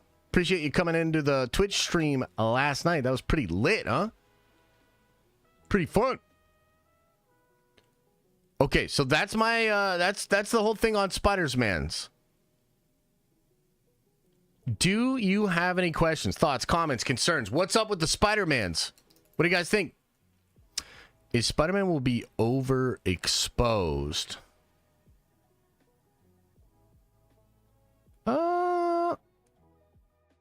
I don't know about that. I mean, maybe. Put Tom Holland in the Acolyte too? Absolutely. Spider-Man still has an appearance in the MCU movie left over from the 2019 deal. Yeah, we'll see. I know they're cooking some shit up. Diamond Lounge tonight? No, we already had one this month. We'll have one next month. We'll have an October one. It'll be spooky. We'll do a spooky Diamond Lounge. Sony, do Spider-Man, you cowards. I want to see a whole swarm of spiders assemble. Oh, hell yeah. That would be cool. Do you have the time to listen to me whine? The Watcher says, sorry, Josh. You're just being a Marvel shill and not a DC fan. Sorry, brother. It's true. Hey, that's fine. It's all good. Oh, Star Wars Sith. Let's just restart the whole stream for you, bud, huh? Noah says, do you think Tin Man, working title for the Vision show, will be plays or after Secret Wars? Wondering when and where that will take place. Much love. I'm kind of confused by that too. If I had to guess, Vision will take place afterwards. What's up, puppy? And Wonder Man will take place before. But I don't know. I guess it just depends on how fast they can get Vision together. Because it's possible that all leads up to the Scarlet Witch movie. And that could be good. What's up, puppy? How you doing? You're going crazy, huh? What's wrong? You all right? What's wrong? You guys see the puppy? Oh my gosh, dude. You're so needy. Yeah, I'm right here. What's wrong? You okay? What's wrong, sweetie? You just want some smoochies? What's wrong? Oh, maybe she got scared by something. No, it's Leia. Maybe she got scared. I don't know. You all right, girl? You're okay, sweetie. Yeah, you're okay. Just relax. Just relax. You want to lay down? You can lay down in here. Yeah, what's wrong? I don't know. Maybe something spooked her. Seems like the Defender saga was canonized for Spider-Man 4, not completely a waste. They can just appear in the Daredevil series without explanation. Yeah, so I think Daredevil Season 2 is still going to deal with some of that stuff. I don't know for sure, but I assume so. Maybe they'll just wrap it in Season 1? I don't know. She wants your butt out of the chair. I mean, she might, but, you know, we're not done. Still got more to do. I want to talk about Thunderbolts a little bit. You know what I'm saying? She wants to watch Penguin? Oh, God. I mean, she probably does need to sleep, so. Probably your incessant screaming. I mean, maybe. Josh is a dog person, not a penguin person. Exactly. You like Diggs? What? Diggs. You like Diggs? Oh, dogs. Yeah, I like Diggs. Maybe she senses something, or does she need a potty? Do you need to go outside? You want to go outside? All right, let me let her out. You want to go outside? Whiteboard. Oh, whoa, calm down. Holy shit. There you go. You want to go outside, Luke? Come on.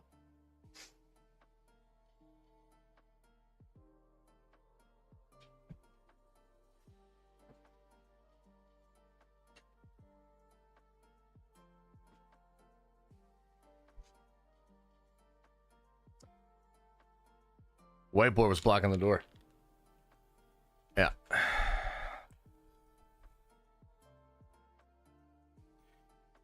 P.O. Box No Ranch. Whiteboard time. I just got to put it up there so they can get outside. Let's take a moment to realize Agatha is the MCU's first villain-led project. We have a DC villain-led show at the same time. That's true, man. You know what? The nerds are eating good.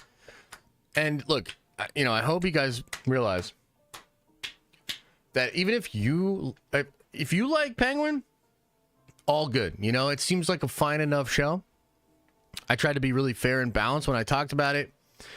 Just wasn't for me. You know, no need to get crazy and toxic about it and shit. So, you know, if you like it, that's all good with me.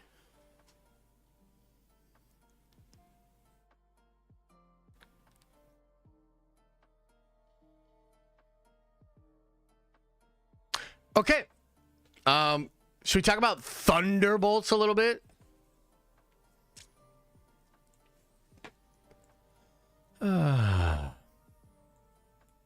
Do you like the Batman? No.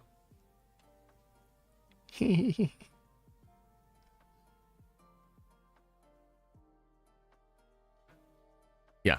Okay. Let's talk about Thunderbolts.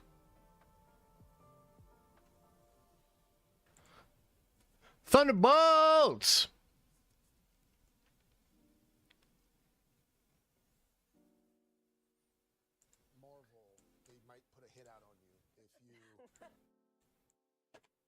Cool.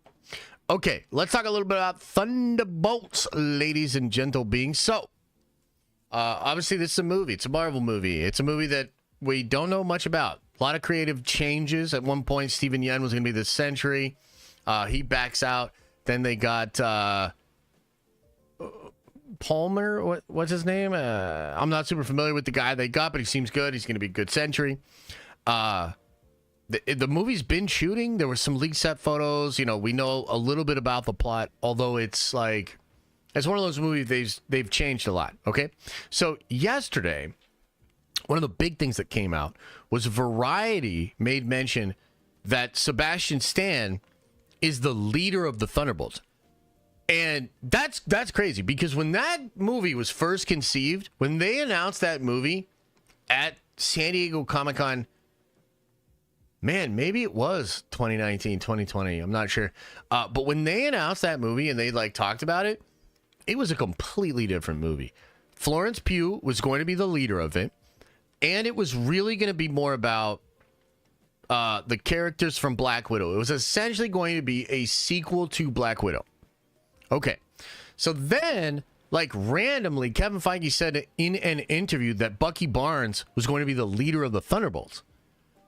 And you had a bunch of scoopers and people that were like, that's not true, it's going to be Pew Pew. And look, we talked about this before, but a lot of the scoopers are basically just seething about changes that Kevin Feige is making to the content. Okay, so Kevin has recognized that, you know, some of the stuff they were doing was getting a little too liberal. Pick your definition of that. And so he's kind of tightening things back. And really, I think the strategy that Marvel is taking is fan service first and putting, you know, fan desire and basically, and it's actually interesting because Sebastian literally talked about this yesterday in a different interview. He said, like, Kevin Feige is the most selfless man. You know, all this success happened and all he's doing is working his ass off to make sure that fans' expectations are exceeded. Okay? And the reality is, like, we like Bucky Barnes way more than we like Florence Pugh Pugh. That's not to say that's bad character. It's not to say that Yelena's not cool. But, like, what the fuck are we talking about here? Obviously, people would like Bucky Barnes more than Yelena Belova. It's just simple comic book knowledge. Are you kidding me? The best fucking friend of Steve Rogers, who becomes a weapon for Hydra and goes on this incredible fucking arc of redemption? Get the fuck out of here. Of course it should be Bucky. Obviously. And yet, there was disagreement, fans being upset, a bunch of people saying, no, that can't be. Make Yelena the leader. No, who gives a shit? So it should always have been Bucky. Bucky, frankly, should have way more to do in Phase 4 and 5. But reported yesterday in the Hollywood trades that indeed Sebastian Stan's Bucky Barnes will be the leader of the Thunderbolts. On top of that, he's not just the leader of the team, he's the leader of the marketing. He's not just the leader of the team, he's the leader of the marketing. He's going to be doing the heavy lifting of promoting the movie. Why? Why? Because of everything we just explained. It's pretty simple, actually. It's a pretty simple formula. Okay? So that's what's going to be happening. And I have to tell you, that's another Kevin Feige W. That's another brilliant move. And despite living in a world where so many people try to throw us off the scent of this, so many people try to say it was a bad idea, or so many people try to like muddy the waters of what was actually happening, we ultimately are being taken care of, and the right decision is being made for the movie. And it's taken me from a place of like, okay, I'll deal with Thunderbolts, to being genuinely way more excited for Thunderbolts. That's a W. So I'm excited about that. Now, here's the other thing that's kind of interesting. A lot of the scoopers have been saying that the Thunderbolts are going to be in Doomsday. Have you seen these scoops? Have you seen these reports?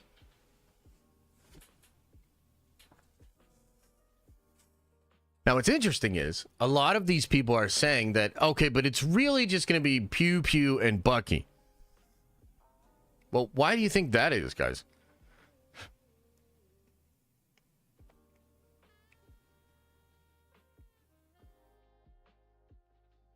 Why do you think that is? Because everybody else is probably going to die.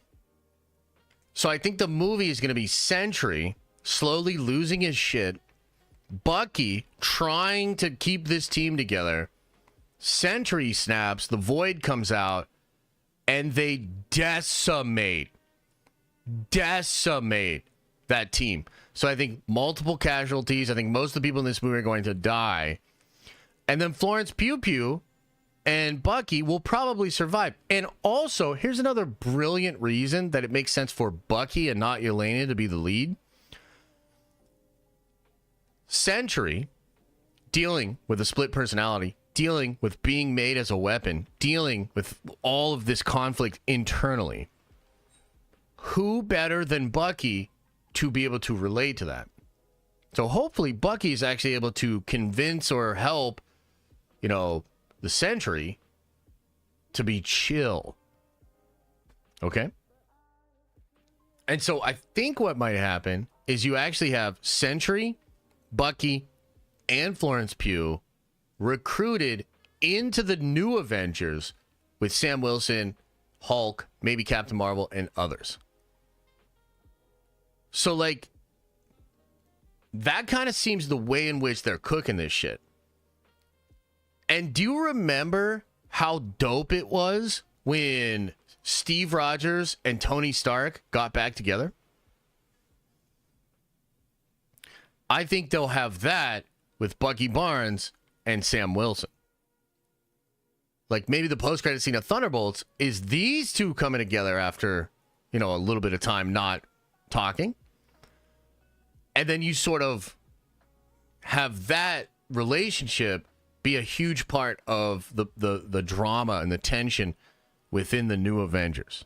Okay, so that's kind of all the stories and the speculation. I want to watch some of the comments and read some of the things that were said yesterday. So let's start with this. This was, what was this, Good Morning America or something like that? I want to ask you a question.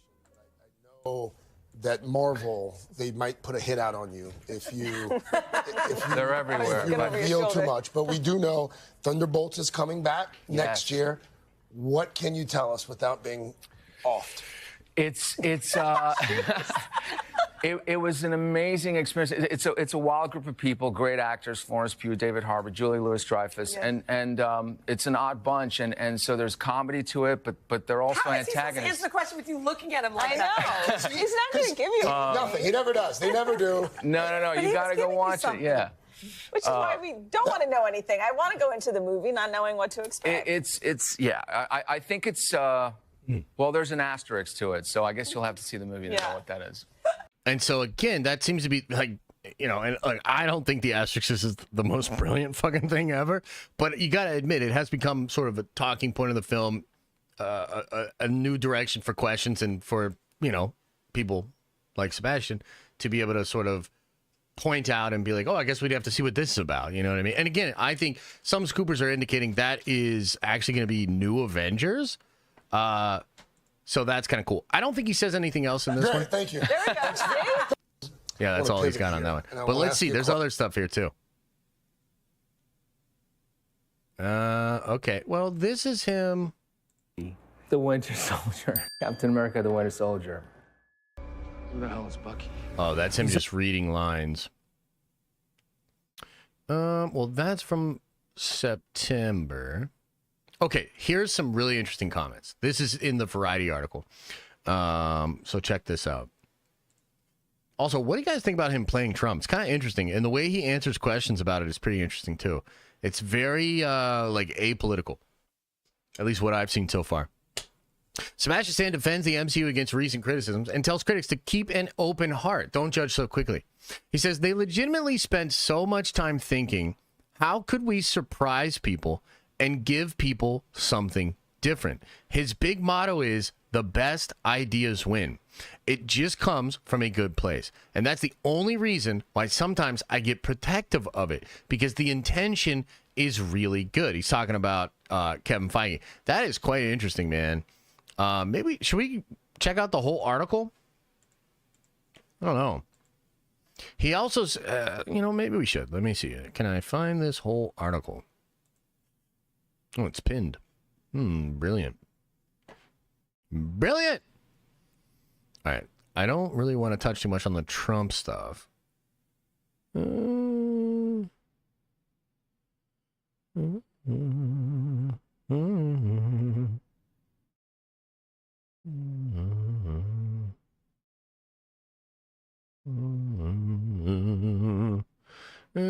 talented actor, exclusive brand of its own, Captain America, blah, blah, blah.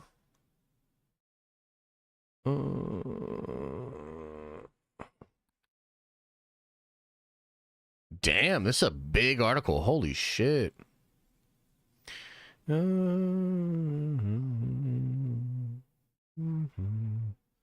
Release film. My God, bro. My God. That's a lot of copy. Okay, here we go. Let's check it out from here. So he says, which one might see challenging when one is booked to play the same character, Bucky Barnes, in Marvel movie after Marvel movie. Bucky's adventures have been wide-ranging. He's been brainwashed, turned evil, and then brought back to home team again, all since his debut in 2011's Captain America, The First Avenger.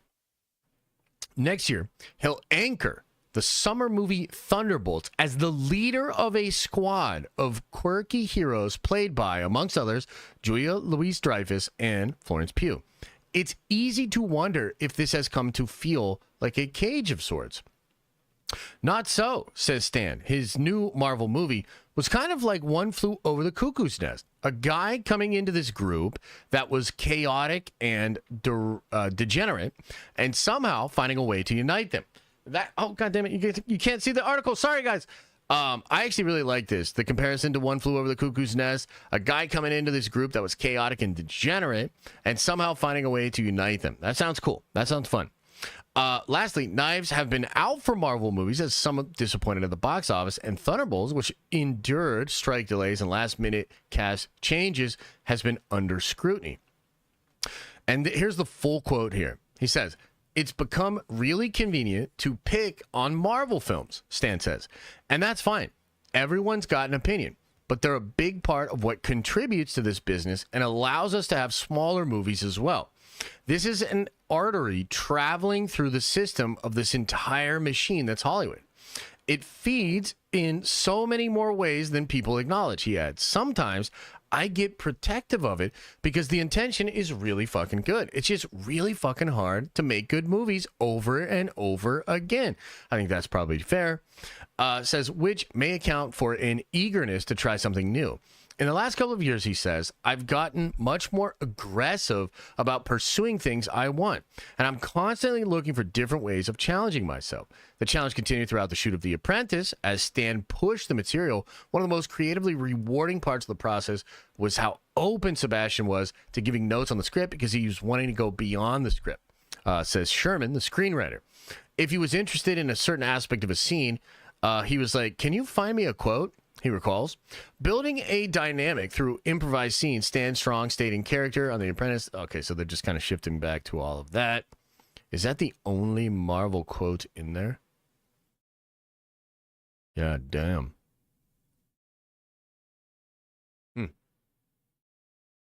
Wow. Dude, this is such a big article. This is crazy. That's a crazy big article, chat. I don't know about that. But that article did make headlines, ironically, mostly just because of that one section there.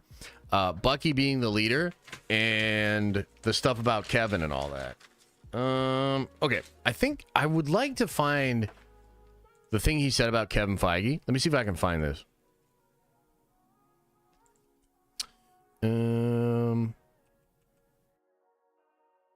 Sebastian Stan, Kevin Feige.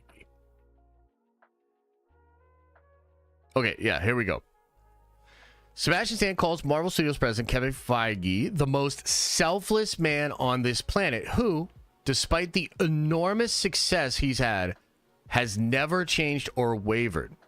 They legitimately spent so much time thinking, how can we surprise people and give people something different. His big motto is the best idea wins, and it comes from a good place. That's the only reason why sometimes I get protective of it, and we've already read that aspect of it. But it's just good. I mean, look, Sebastian coming out and making those quotes like that, I mean, it's just brilliant from so many different perspectives. I think from the fan perspective, that character is better and more important, more meaningful to more of the fans. It's also a character that harkens back to like the good old days. We know that kind of nostalgia just works. I mean, look at Deadpool and Wolverine. Look at the hype around Robert Downey Jr. Like, that's obviously a winning direction. And so to bring in Sebastian, make him the leader, just gives Thunderbolts something that it was otherwise missing. A connection to the past, a journeyman of the franchise that's able to carry major water and put quotes out like this that actually make headlines and get fans excited. So the whole thing that I'm basically trying to say to you guys is we already knew that Kevin Feige and Marvel Studios were trying to turn things around. We already knew that they were doing a lot of stuff to try to get us excited again. And it seems between the Thunderbolts thing, Brave New World, and this new Spider-Man deal, it might be even crazier than we thought. There might be even more that they are cooking. And I mean, it's just so stark, the difference between like Star Wars and DC and like what's going on in Marvel. The difference is crazy, man. So yeah, I feel super validated. I feel appreciated. I feel good as a fan, and I'm excited. You know, I got a lot of videos I'm cooking. I'm excited to do those. I'm excited about the streams. I'm just excited, baby. So there you have it. So Tony Stark, what about him? What about Tony Stark?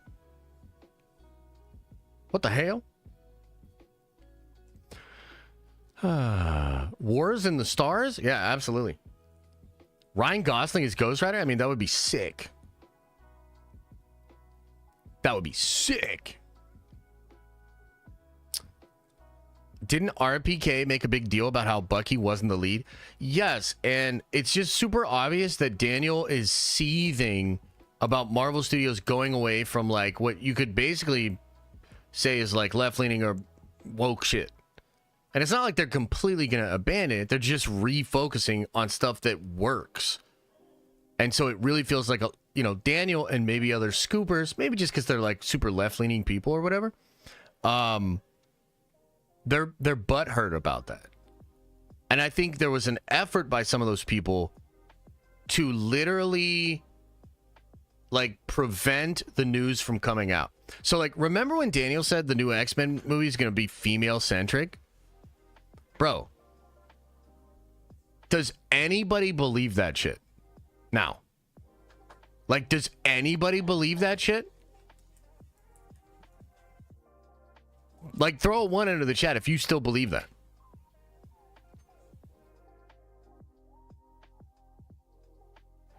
Like, what? Captain Marvel 3? Yeah, there probably won't be a Captain Marvel 3. Yeah, so like, look, again, I mean, we don't know for sure, but it just feels like my instincts were correct on this when I was like, dude, this dude's full of shit. Not completely full of shit, but this is a person that would literally rather tell you false information about certain topics because they're so seething that Marvel's maybe catering to fans more like me. And that's just something you got to keep in mind. Like, that's a reality. Right? And it's all good because frankly, like, look, I'm super zen about this shit. At the end of the day, I can't control what they do. All I can control is what I do. And thank God that I have a good instinct for this. You know what I mean? Like, thank God I was able to kind of be like, I don't know about this one, guys. I don't know about this, and here's why. And it has, I think, been proven that my instincts were right. So, like, you do what you do. I do what I do. It's all good, baby. Have a little grape. Have a little wine. Chill out, baby cakes. It's all good. All right, let me catch up on some chats. And I think we're going to get on out of here. Okay, let's see here. Aaliyah says, seemed like the Defender saga was canonized for Spider-Man 4. Not completely a waste. They just, oh, yeah, we talked about that. So, yeah, maybe DD season 2. Maybe. Rossi says, Star Wars is back, baby. Skeleton Crew, new picks. Are they really new? Are there really new picks for Spider-Man? Or for Skeleton Crew?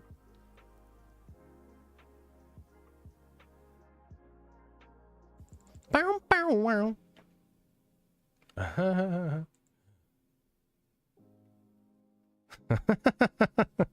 Oh my god. New set pictures from Entertainment Weekly, you know, with Jude Law with the gun. It did look kind of cool. Bro, doesn't that dude just seem like Kanan, though? It seems like Dave was like, well, we killed Kanan, but I kind of need a Kanan character. So here's like new Kanan. J-Bone says, I couldn't disagree more with your take on Penguin.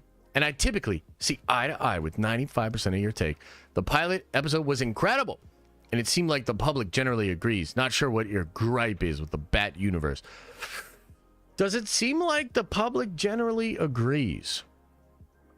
Or are we really saying that the group of people that are willing to check out a Penguin show might actually be primed to say something nice about the show?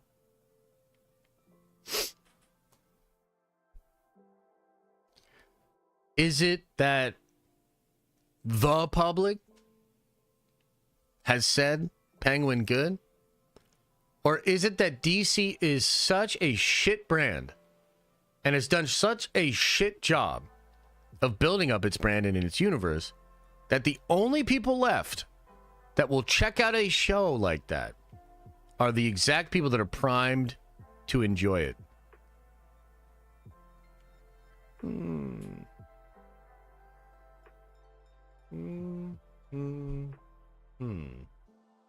don't know. Freddie Prinze Jr. sucks, so Jude Law would be a great replacement. I mean, there you go. Let me say this. I had zero interest in the Penguin before I saw the episode. Well, then why'd you check it out? Wait a minute. So you had zero interest, and it just was on? Were you on an airplane? Come on, J-Bone. Zero interest. How did it get on the television, brother? How did it get on the television? Zero? Zero. You're talking about zero? We're talking about practice.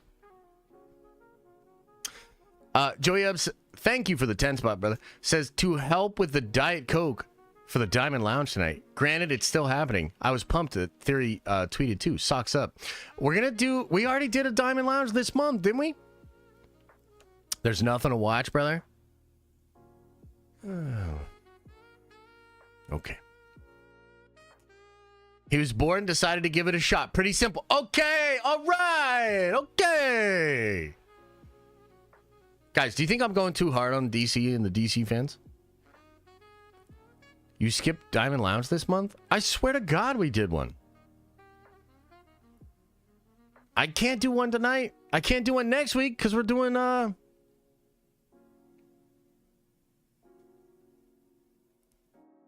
Just relax. It was supposed to be tonight? Really? Guys, I can't. Anybody? I got something going on tonight. This is the third Friday of the month. You had fam in town and nothing happened last week? Oh my God. Are you guys saying we got to do one tonight? Is that what you're saying? Is that what you're saying?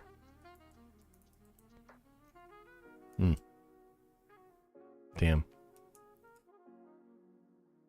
All right. Throw a 1 into the chat if you want to do if you think we should do a Diamond Lounge tonight. Throw a 1 into the chat.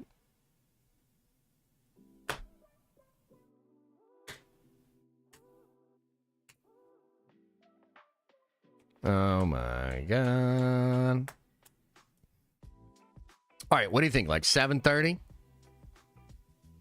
Do you want to play Warhammer tonight instead of Diamond? Hey, you caught me. Hey, you caught me. Yes, I was trying to play Warhammer. Yeah, I was. Yeah.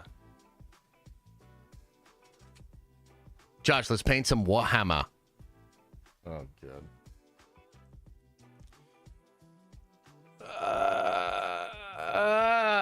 Okay. We'll do a Diamond Lounge tonight. 7:30. Okay? We'll do a Diamond Lounge tonight. But that means I got to get out of here. Like now. So that I can try to play Warhammer late before the stream tonight. Yeah. Okay, did I hit all the chats? Jordan, thanks for the chat. Philip Hatch says, Josh, what's the difference between good and bad fan service? And what are some examples of each? Ooh, that's a good question. Good and bad fan service. Interesting question.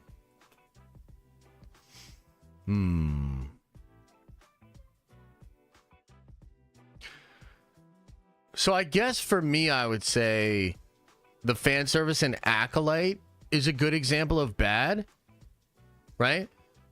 I mean, the Yoda thing, the Plagueis thing, not really doing much for us. I would say good fan service is Luke Skywalker and Mando. You know what I mean? Like, Luke Skywalker and Mando feels right for the time, and it was just handled with such care. You know? Alex, what's up, buddy? Prez says, you're the man, Josh. See y'all later tonight. Nerd Adventures for Life. Much love. Unity. Hell yeah. Hell yeah. Okay. Let's see here. Anakin Stark says, watched both Agatha and Penguin last night. I liked Penguin a little bit more, but I like Agatha. I hope they don't mess it up. They have something here. Yeah, they do have something here. And it's also like, dude, it's cool. If you guys like Penguin, it's cool. Like, look, I went really fucking hard on Penguin. I'm going to be honest. Like, I went really hard. A little performative. I would say like 10, 15, 20% performative. I like to do this thing where, like, if you guys get mad at me for something, like, we're going to stew in it a little, right? I'm going to make that a thing. We're going to have fun with that shit. Like, if you like, you know what I mean? So it's a little performative. I did turn the show off, though. I do think it's a very boring show. I will not be watching it. I still think Agatha will be more successful. I mean, look, could I be wrong? Sure. Could Penguin be like the next fucking Game of Thrones or something? Sure. I just really don't think so, guys. I think it's going to be an afterthought. So, yeah. Let's see here. What is Wonder Man? Who the fuck is Daniel RPK? So, Daniel RPK is an insider or scooper. Pretty reliable. Wonder Man is a show that Marvel already shot and wrapped, and Destin Daniel Crichton was the showrunner for that thing. And we don't know too much about it, but apparently it wrapped. So that's kind of cool. Let's see here. I think I caught up on all the chats, man. Yo, my eyes have been super itchy lately. I wonder if it could be something in the office, if it's the changing of the seasons or what, but my eyes have been itchy. They were mad itchy last night. Noah says, it's because you hate James Gunn. Adds to the performance. I actually don't hate James Gunn. I don't hate James Gunn. I think I have an opinion of James Gunn that I think is actually pretty accurate. And that's like, look, he's a good filmmaker. He's creative dude, creative writer. Total fucking weirdo. total scumbag if you look at some of the things he's done in the past. But I mean, that's kind of par for the course with Hollywood. Like, show me like other than Keanu Reeves, like you show me somebody in Hollywood that hasn't stepped on some toes and done some fucked up shit. You know what I mean? I miss your super. My bad, Zach. Let me find it.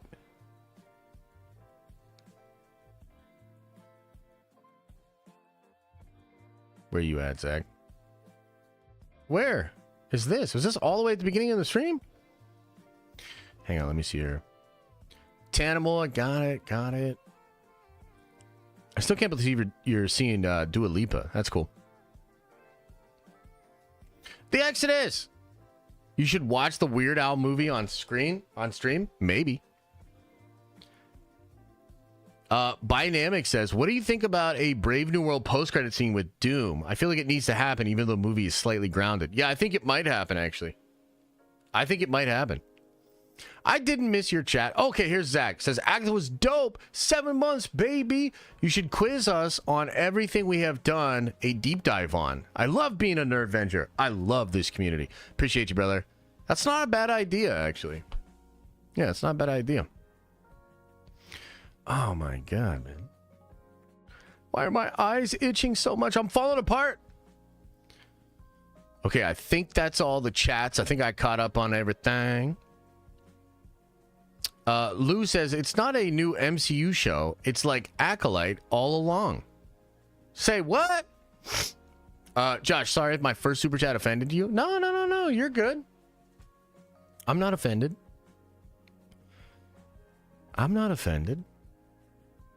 Okay. I'll tell you what, though. My eyes are fucking killing me. What could it be? What could be causing my eyes to itch like this? Is it something on my glasses? It was a bunch of ranch? No!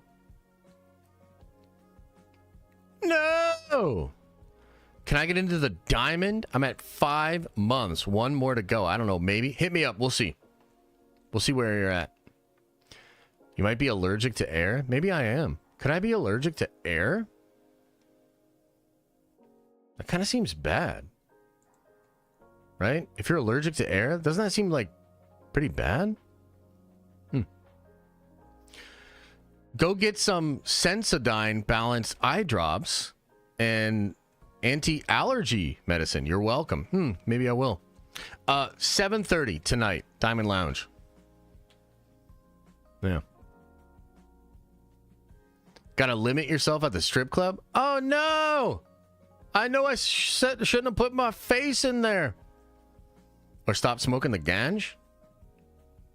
Is that what it is? Too much Sith-tiva? Oh no! Okay, everybody. I gotta get on out of here. My eyes are like starting to water. I don't know what's going on. You know, it's probably those scoopers and James Gunn. They teamed up and they sprinkled some shit on my glasses. And it's like irritating my eyes. So it's probably their fault. John says, got front row tickets to a real concert where people work hard on music and not just buy beats and lyrics, aka Metallica. Can't wait. Oh, hell yeah.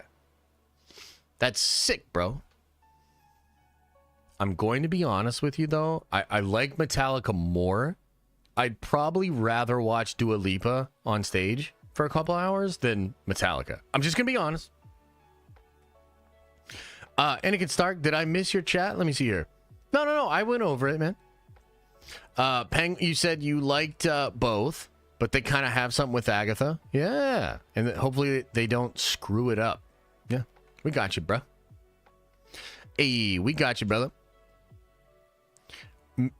Scapey says missing Warhammer makes him cry. Maybe that's what it is. Maybe I realized that now I'm going to miss Warhammer.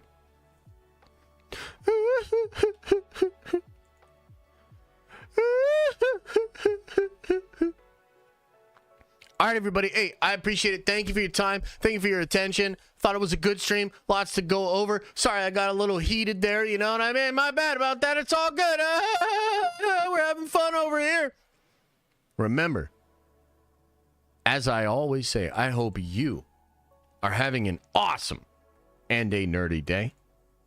And I'll see you in the next video.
Sorry, I couldn't pick out like a good outro song, you know what I mean? Is everybody gone?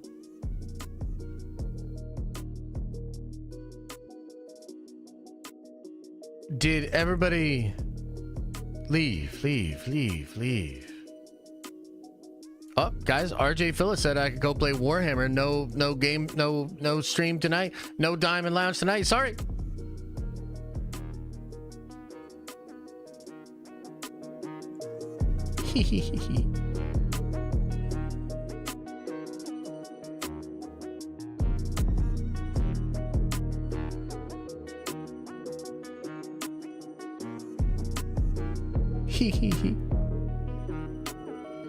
Just kidding. I'll see you guys tonight, man. I'm gonna go out and get some booze. We can kick it. It'll be a good time, as always, okay? I appreciate you. Thank you for being here. Good week, man. Next week's gonna be crazy. Next week's gonna be wild. Can't wait. Remember, open up your third eye and watch out. You're stinky, but whole.